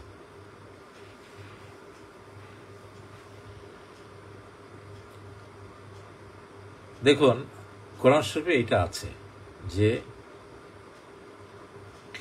আল্লাহ তাআলা মানুষ সৃষ্টি করেছেন তার আকৃতিতে। আকৃতি মানে তার অবয়বে সৃষ্টি করেছে, এই কথাটা কোরআনে বলা আছে। এই জন্য সালাফিরা, ইসলাম ধর্মের অনেক গোষ্ঠী আছে তো, এর মধ্যে সালাফি গোষ্ঠী যারা, তারা বলে যে আল্লাহর আকার আছে, আল্লাহর আকার আছে, এই আল্লাহর আকার দিয়েই মানুষ সৃষ্টি করেছে। অর্থাৎ মানুষের আকার যেটা, আল্লাহর আকারও সেই। আল্লাহ ওই সপ্ত আসমানে যেখানে বসে আছেন আল্লাহ তাআলা, যেখানে মানুষ যাইতে পারে না, ওইখানে যদি একবার যাইতে পারতো, ঢুকতে পারতো, তাহলে মানুষের আকৃতি দেখতে পারতো। এটা একটা বোগাস কথা, বোগাস কথা। আল্লাহর কোনো আকৃতি নেই, আল্লাহর আকৃতি থাকবে কেমন করে? তো বলে যে ওই যে লেখা আছে আল্লাহর আকৃতি আছে, আল্লাহর আকৃতিতে তৈরি করেছে। এই আল্লাহর আকৃতি তৈরি করেছে মানে আল্লাহর গুণাবলী দিয়ে তৈরি করেছে, আল্লাহর সত্তা দিয়ে তৈরি করে না। আল্লাহর দুইটা সত্তা আছে, আল্লাহর দুইটা সত্তা, একটা আল্লাহর একটা হচ্ছে জাত আর একটা হলো সিফাত। আল্লাহর জাত হচ্ছে একটা, সেটা হলো কি আল্লাহু, সরি আল্লাহ। আর সিফাত হচ্ছে কোনটা? সিফাত হলো ওটার নাম, ইয়া রহমান ও রাহিম, এরকম নাম আমরা জানি 100টা, কিন্তু 100টা না, হাজার হাজার নাম আছে এরকম। কারণ এটা হলো গুণ, আল্লাহ তাআলার গুণ। আর সিফাত হলো জাত হলো একটা আল্লাহ। এই আল্লাহ, এইটার কোনো আকার নাই, এটার কোনো আকৃতি নেই। আলিম, আলিফ লাম হে, এটার কোনো আকার বা আকৃতি নাই, আকৃতি নাই, এটা আকৃতি হয় না। কিন্তু গুণাবলীর আকৃতি হয়। গুণাবলীর, তুমি সুন্দর তাই চেয়ে থাকি প্রিয়, সে কি মোর অপরাধ।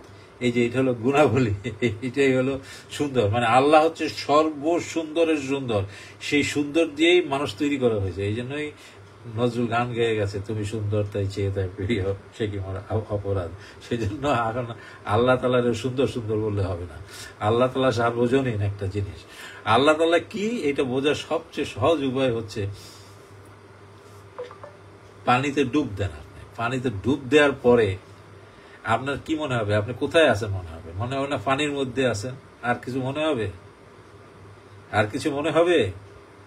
আপনি ঘরের মধ্যে আছেন, আপনি লাইটের মধ্যে আছেন, আপনি ফ্রেশ এয়ারের মধ্যে আছেন, আপনি এসির মধ্যে আছেন, এগুলো কি কিছু মনে হবে? মনে হবে না। মনে হবে কি, আপনার চারপাশে হলো পানি, এই পানির মধ্যে আপনি আছেন, মানে আপনিও পানি। ঠিক আল্লাহ এইরকম একটা জিনিস, চারপাশেই আল্লাহ আছে, এই আল্লাহর মধ্যে আপনি আছেন।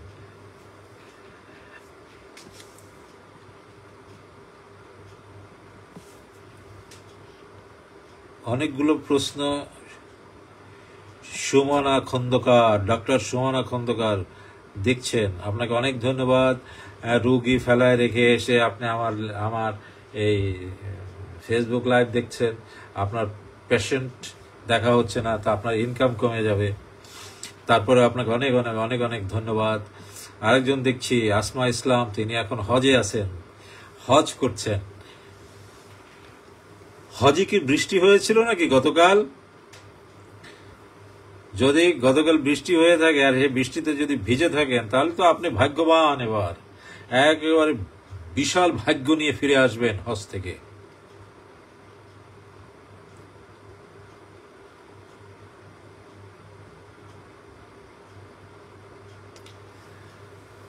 আমাদের একজন প্রিয় সদস্য, আমাদের শুভাকাঙ্ক্ষী, আমাদের একজন ভালোবাসার মানুষ, তিনি হচ্ছেন আব্দুর রাজ্জাক সাহেব। তিনি রিয়াদে থাকেন। তিনি আমার প্রতিটি ফেসবুকের প্রতিটি লেখা পড়েন এবং মন্তব্য করেন। প্রতিটি লেখা পড়েন এবং মন্তব্য করেন। তিনি সেখানে কাজকর্ম করছেন, ব্যস্ত থাকেন। আর বিদেশে যারা যান তারা তো নিশ্চয়ই ব্যস্ত থাকারই কথা, আমাদের মতো অলস সময় পার করার কথা না। তারপরেও তিনি সময় করে আমার লেখা পড়েন এবং মন্তব্য করেন। সেজন্য আমি সত্যিকারভাবে আমার অন্তরের অন্তঃস্থল থেকে আপনাকে আমি ধন্যবাদ জানাই, শ্রদ্ধা জানাই। আপনি বাংলাদেশে যখন আসবেন, অন্তত আমার সাথে একবার দেখা করার চেষ্টা করবেন। আমি আপনাকে দেখতে চাই। ধন্যবাদ আপনাকে।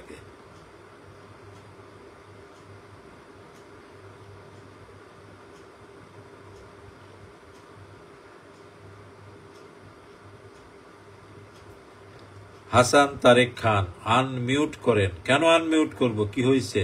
হ্যাঁ, আনমিউট করেছে, সাউন্ড আনমিউট করেছে, ঠিক হয়ে গেছে।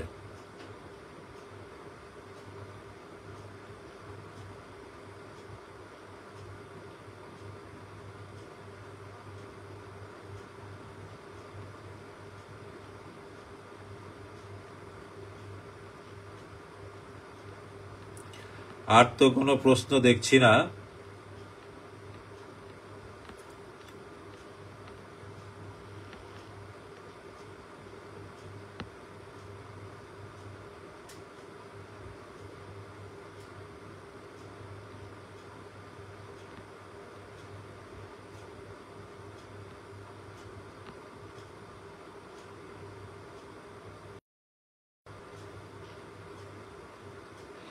এখানে একজনের প্রশ্ন করেছেন, সাই দেহের কোন অংশ চাঁদ আর কোন অংশ সূর্য? দেহের বা অংশ, বা দিক হচ্ছে চন্দ্র, ডান দিক হচ্ছে সূর্য।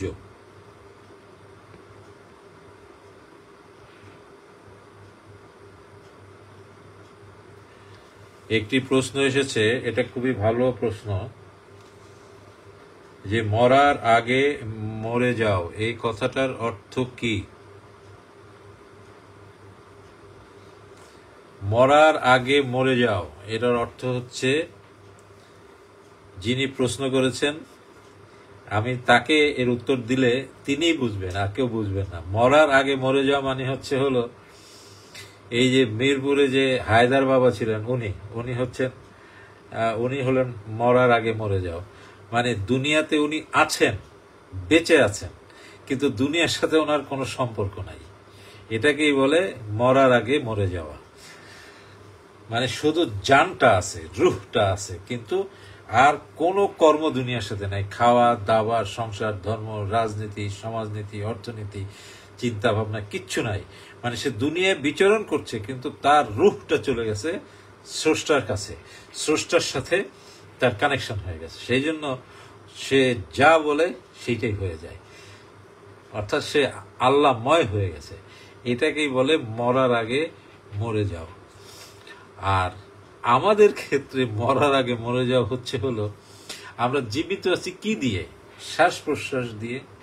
এই শ্বাস আছে তো বেঁচে আছি, শ্বাস নাই তো বেঁচে নাই। এখন এই শ্বাস আমরা নিচ্ছি ছাড়ছি, নিচ্ছি ছাড়ছি। শ্বাস যত দ্রুত গতিতে চলে তত আমরা এই দুনিয়ার সাথে বেশি কানেক্টেড হই। মানে যত দ্রুত গতিতে চলে তত দুনিয়ার সাথে কানেক্টেড হই, মানে হলো আমি টেনশনে আছি। শ্বাস যত দ্রুত গতিতে চলে আমি তত টেনশনে আছি। আর টেনশনে থাকা মানে হচ্ছে দুনিয়ার সাথে কানেক্টেড হওয়া। শ্বাস যত স্লো হতে থাকে তত মনের ভিতরে শান্ত ভাব আসতে থাকে, ততই আপনি দুনিয়ার থেকে সম্পর্ক ছিন্ন হয়ে ওই জগতের সাথে কানেক্টেড। যত অস্থির হবেন তত দুনিয়ার সাথে কানেকশন, যত শান্ত হবেন তত ওই জগতের সাথে কানেকশন। সেজন্য আল্লাহকে পাইতে হলে অস্থির হলে হবে না, আল্লাহকে পাইতে হলে শান্ত হইতে হবে। শান্ত হইতে হলে কি করতে হবে? ব্রিদিং স্লো করতে হবে। যত স্লো করবেন শান্ত হবেন, যত স্লো করবেন শান্ত হবেন, যত স্লো করবেন শান্ত হবেন। শান্ত হতে হতে হতে হতে হতে হতে হতে একসময় হবে কি আপনার শ্বাস প্রশ্বাস বন্ধ হয়ে যাবে,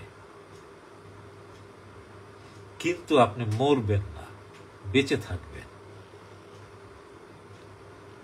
এটাকেই বলে মরার আগে মরে যাওয়া। মানে আপনি মরে গেছেন কিন্তু আসলে মরেন নাই। কারণ মরে গেলে কি হয়? শ্বাস প্রশ্বাস বন্ধ হয়ে যায়, কিন্তু আপনি স্লো করতে করতে করতে করতে একসময় শ্বাস প্রশ্বাস বন্ধ করে ফেলছেন, কিন্তু আপনি মরছেন না। এটাকেই সায়েন্টিফিক্যালি এটাকেই বলে মরার আগে মরে যাওয়া। আমি দুইভাবেই, ধর্মীয় দৃষ্টিকোণ থেকে এবং প্র্যাকটিসের দৃষ্টিকোণ থেকে, দুভাবেই আমি বিষয়টার ব্যাখ্যা করলাম। কারণ আপনার এই প্রশ্নটা আমার কাছে খুব ভালো লেগেছে। আমি এই জাতীয় প্রশ্ন আশা করি, কারণ এই জাতীয় প্রশ্ন উত্তর দিলে মারেফতের বিষয়গুলো, আধ্যাত্মিকের বিষয়গুলো আলোচনা করা যায়। নাসরিন সুলতানা, আপনাকে অনেক অনেক ধন্যবাদ। Thank you. আত্মার পবিত্রতা সম্পর্কে বলবেন গুরুজি। আত্মার পবিত্রতা মানে হচ্ছে, আত্মা পবিত্র মানে হচ্ছে হলো মূলত তিনটা পবিত্রতা, তিনটা জিনিসকে পবিত্র করতে হবে, তাহলে আপনার আত্মা পবিত্র হয়ে যাবে। আত্মা হচ্ছে রুহের ইনস্ট্রাকশন। আত্মা তিনটি জিনিসের সমন্বয়, এটা আপনি জেনে রাখেন। তিনটি জিনিসের সমন্বয় না, আত্মা অবস্থান করে কোথায় সেটা হচ্ছে। আত্মা হচ্ছে স্রষ্টার ইনস্ট্রাকশন। এটা কি, কেন, কোথায়, এটা আজ পর্যন্ত কেউ এটা বের করতে পারেনি। আত্মা এটা আপনি যখন জীবিত থাকেন আত্মা আপনার ভিতরে থাকে, আপনি যখন ঘুমায় থাকেন আত্মাটা আবার আল্লাহর কাছে চলে যায়। এই আত্মা থাকে কোথায়? থাকে আপনার দেহের ভিতরে, দেহের ভিতরে, আপনার মস্তিষ্কের ভিতরে, আপনার চিন্তার ভিতরে। কারণ এই আত্মাকে তো ধরা যায় না, থাকে আপনার এই তিনটা অংশের মধ্যে থাকে, দেহের ভিতরে, মনের ভিতরে, চিন্তার ভিতরে। এই তিনটা জিনিসের মধ্যে আপনার এই আত্মা থাকে। তাহলে আত্মাকে পরিষ্কার করতে হলে কি করতে হবে? এই তিনটা জিনিসকে পরিষ্কার করতে হবে, কারণ এইটার মধ্যে তো আত্মা আছে। আপনার একটা হাড়ির মধ্যে ভাত দিলেন, হাড়ি যদি অপরিষ্কার থাকে তাহলে ভাত অপরিষ্কার হয়ে যাবে। তাহলে আপনার আত্মাটা আছে কোথায়? আপনার দেহের ভিতরে, আপনার মনের ভিতরে, আপনার চিন্তার ভিতরে আত্মা আছে। কারণ আপনার চিন্তা যদি না থাকতো তাহলে আপনার আত্মা থাকতো না, আপনার মন যদি না থাকতো তাহলে আত্মা থাকতো না, আপনার দেহ যদি না থাকতো তাহলে আত্মা থাকতো না। তাহলে দেহ এই তিনটার ভিতরে আছে। অতএব আত্মাকে পবিত্র করতে হলে দেহকে পবিত্র করতে হবে, মনকে পবিত্র করতে হবে, আপনার চিন্তাকে পবিত্র করতে হবে। এই তিনটা জিনিসকে সবসময় পবিত্রের মধ্যে রাখবেন।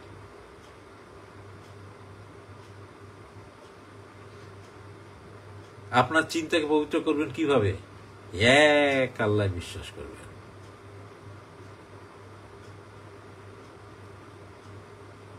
মনকে পবিত্র করবেন কিভাবে? দান করবেন। দেহকে পবিত্র করবেন কিভাবে? পজিটিভ কাজে দেহকে ব্যবহার করেন, ভালো কাজ করেন, খারাপ কাজ করবেন না। তাহলে দেখবেন ধীরে ধীরে ধীরে ধীরে আত্মা পবিত্র হতে থাকবে।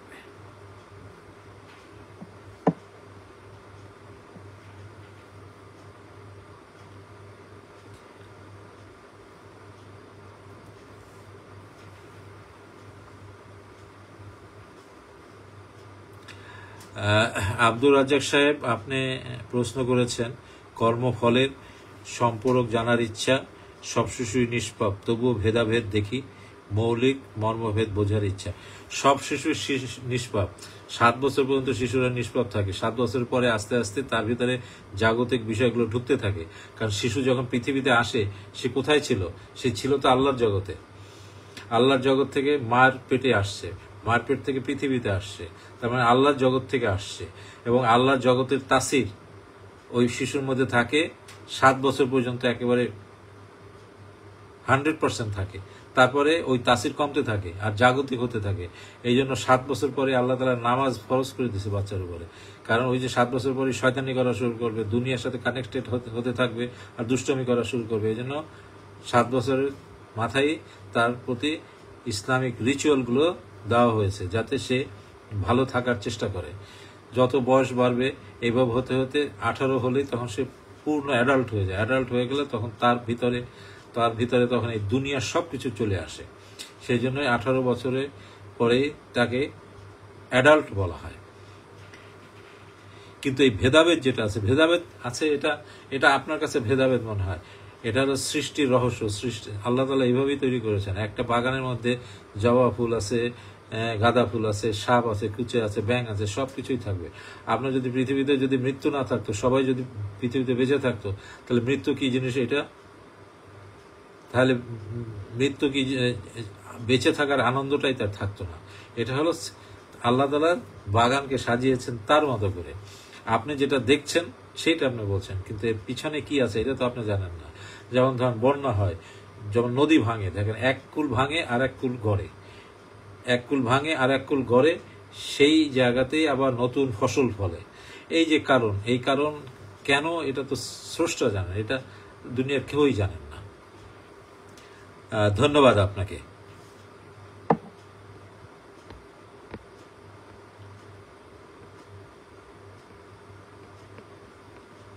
হ্যাঁ, সরফরাজ সাহেবের প্রশ্নের উত্তর দিয়েছি, তিনি ধন্যবাদ জানিয়েছেন। আপনাকেও ধন্যবাদ জানাচ্ছি।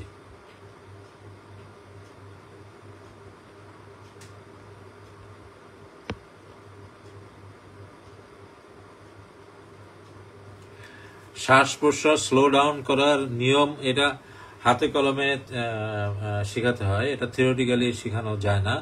সরফরাজ সাহেব, আপনি তো ঢাকায় আসবেন বলেছিলেন, আসেন, একদিন বসে আপনাকে আমি প্র্যাকটিসগুলো দেখিয়ে দেবো। এটা অনেকভাবেই হয়, অনেকভাবে করতে হয়, আর এটা না বুঝে করলে শরীরের ক্ষতি হয়, ভীষণ ক্ষতি হয়। সেই জন্য আপনি যখন আসবেন মনে করবেন, আমরা একসাথে বসবো, গল্প গুজব করবো এবং আপনাকে 2-3টা পদ্ধতি শিখিয়ে দেবো। ওইটা প্র্যাকটিস করবেন, দেখবেন আস্তে আস্তে করতে পারবেন এটা।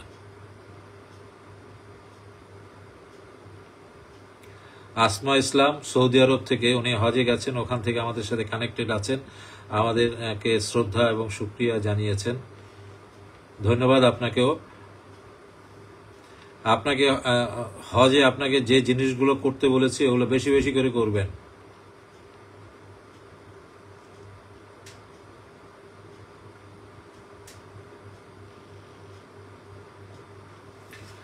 এইখানে আরেকটা সুন্দর প্রশ্ন আসছে।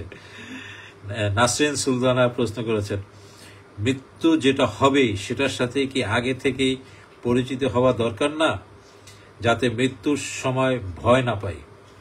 আমি ব্যক্তিগতভাবে মনে করি মৃত্যুর সময় কেউ ভয় পায় না, ভয় পায় না। তার কারণ হচ্ছে, দেখুন, একজন মানুষ অ্যাক্সিডেন্ট করলে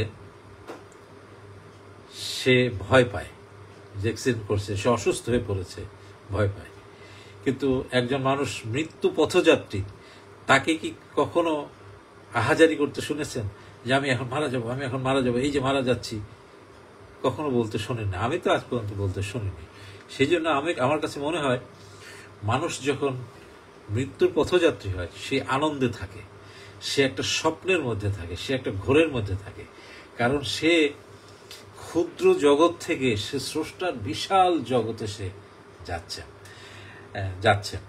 এই বিশাল জগতে যে মানুষ যাচ্ছেন, তখন সে একটা আনন্দের মধ্যে থাকে। সে আনন্দটা কি? ওই আনন্দের একটা ঘোর, সে ঘোরের মধ্যে সে থাকে, হ্যাঁ, থাকে। সেই জন্য সে কষ্ট পায় না। তা না হলে তো মৃত্যুর সময় যখন জানটাকে কবজ করা হয়, তখন তো তার চিল্লাপাল্লা করা উচিত ছিল। দেখেন, আমরা একটু হাতটা কেটে গেলে মানুষ চিল্লাপাল্লা শুরু করে, অ্যাক্সিডেন্ট করলে চিল্লাপাল্লা শুরু করে, মাথা ব্যথা শুরু হলে মানুষ চিল্লাপাল্লা শুরু করে। কিন্তু আপনার বডির মূল জিনিস যেটা, সেইটা যখন নিয়ে যাওয়া হয়, তখন কিন্তু সে কোনো চিল্লাপাল্লা, কোনো কষ্ট, কোনো কিছু করে না। সে তখন হয় কি, চরম একটা শান্তির মধ্যে থাকে, একটা ঘোরের মধ্যে থাকে। কারণ ওই যে ইংলিশ ফিল্ম দেখেন না, যে টানেলের ভিতর থেকে যাচ্ছে, সামনে কিরকম একটা আলো দেখা যায়, স্বর্গর মতো দেখা যায়, ওইদিকে মানুষ ছুটে যাচ্ছে। বিষয়টা আমার কাছে মনে হয় অনেকটা এই রকমের। অবশ্য আমার ধারণা ভুল হতে পারে, আমার ধারণা কনফার্ম আমি কিন্তু সেটা বলছি না, এটা আমার একটা ধারণা। আমি একবার অসুস্থ হয়েছিলাম, তখন আমাকে অ্যানেস্থেসিয়া দেওয়া হয়েছিল। তখন আমার ভিতরে এইরকম একটা স্বপ্ন, এরকম একটা কল্পনা তৈরি হয়েছিল। সেই অভিজ্ঞতা থেকে আমি এটা আপনাকে শেয়ার করলাম। বাট আমার এই কথা আপনার বিশ্বাস করার দরকার নেই, এটা আমার ধারণা। কারণ আপনি বিশ্বাস করবেন, আমার ধারণা যদি ভুল হয়, তাহলে আমি পাপের ভাগী হব। আমি সেটা চাই না। ধন্যবাদ আপনাকে। বাস সব প্রশ্নেরই মোটামুটি আমি উত্তর দিয়েছি। আমরা 1 ঘন্টার প্রোগ্রাম ছিল, কিন্তু এটা 1.5 ঘন্টা হয়ে গেছে। তা আজ এ পর্যন্তই। সবাইকে ধন্যবাদ জানাবো। তার আগে বলছি, কোরবানির পরে আমরা আমাদের কোর্স চালু করতে যাচ্ছি অনেক দিন পরে। আমারও বেশ ভালো লাগছে। যারা কোর্স অ্যাটেন্ড করতে চান, তারা তাড়াতাড়ি রেজিস্ট্রেশন করে ফেলেন। কারণ রেজিস্ট্রেশন কিন্তু পরে করলে যদি সিট না থাকে, আমি কিন্তু তখন আমার উপরে রাগ হলে কিন্তু আমি কিছু করতে পারবো না। কারণ অনেক রিপিটার চলে আসতেছেন দেখছি, তারা এন্ট্রি করে ফেলছেন। সিট কিন্তু আমার ফিক্সড। আমি কত 30-র বেশি নিব না, এরকম 35-এর বেশি। শামীম আল আরেফিন সাহেব,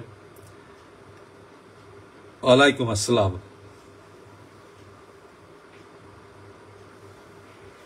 সেই জন্য তাড়াতাড়ি রেজিস্ট্রেশন করে ফেলেন। আর যারা বিভিন্ন সমস্যায় ভুগছেন, তাদেরকে আমি অনুরোধ করব, আমাদের রুহানি প্রার্থনা যেটা আছে, এটা নিয়মিত চর্চা করুন। এটা অসম্ভব পাওয়ারফুল বিষয়, পাওয়ারফুল জিনিস, পাওয়ারফুল একটা জিকির। এটা নিয়মিত চর্চা করলে আপনি উপকৃত হবেন। অনেকেই উপকৃত হচ্ছে, হিন্দু, মুসলমান, বৌদ্ধ, খ্রিস্টান, সবাই উপকৃত হচ্ছে। এটার মধ্যে এমন ভাইব্রেশন আছে, এমন শক্তি আছে, স্রষ্টার সান্নিধ্যে যাওয়ার এমন শক্তি এটার মধ্যে নিহিত আছে। সেই জন্য আমি বলবো আপনাদেরকে যে নিয়মিত রুহানি প্রার্থনা করুন। আর অনেকে আমাকে বিভিন্ন প্রশ্ন করেন, আমি আপনাদেরকে এটা বলি না কখনো, আমি কিন্তু কাউন্সিলিংও করে থাকি। যারা ইন্টারেস্টেড আমার সাথে কন্ট্যাক্ট করে আসতে পারেন, আমি কাউন্সিলিং আপনাদেরকে সহায়তা দিব। আজ এ পর্যন্তই। ভালো থাকেন, সুস্থ থাকেন। আজকের এই আলোচনাতে যারা অংশগ্রহণ করলেন, এবং প্রথম প্রশ্নোত্তর পর্ব, এখানে যারা আজকের কষ্ট করে অংশগ্রহণ করেছে, দূর দূরান্ত থেকে, রিয়াদ থেকে, সৌদি আরব থেকে, তারপরে ঢাকার বাইরে, গাজীপুর থেকে, নরসিংদী থেকে, সিরাজগঞ্জ থেকে, কুমারখালী থেকে, ময়মনসিংহ থেকে, তারপরে কলকাতার শিলিগুড়ি থেকে, দার্জিলিং শিলিগুড়ি থেকে, কাতার থেকে অংশগ্রহণ করেছেন। সবাইকে ধন্যবাদ। এবং দেখুন, এই যে আমি সাতটা না 10টা প্রশ্ন উত্তর দিলাম, এই 10টি প্রশ্নের মধ্যে থেকে দেখেন বিভিন্ন রকমের আলোচনা হলো, তাতে আপনাদের বিভিন্ন রকমের বিভিন্ন বিষয়ে আপনারা ধারণা পেলেন। এই জন্যই আমি এই বিষয়ভিত্তিক আলোচনা না করে এই প্রশ্নোত্তর পর্ব চালু করেছি। তার ফলে হবে কি, সবাই আপনার কোনো না কোনো সমস্যার সমাধান এখান থেকে পেয়ে যাবেন। সামনে ইনশাল্লাহ আরো ভালো ভালো প্রশ্ন আসবে এবং আরো কনস্ট্রাকটিভ উত্তর দেওয়ার চেষ্টা করব। এমনকি এই আলোচনাতে আপনারা আপনাদের কোনো সমস্যা যেটা আলোচনা করা যায় সেরকম সমস্যা নিয়েও কথা বলতে পারেন। যেমন আজকের একজনে বলেছেন যে তার সন্তান পরীক্ষা দিচ্ছে, আমাদের কাছে দোয়া চেয়েছেন। আমি বললাম যে আমিও দোয়া করছি এবং সবাইকে বলে দিলাম দোয়া করবেন। এরকমের। তো ভালো থাকুন, সুস্থ থাকুন। আজ এ পর্যন্তই।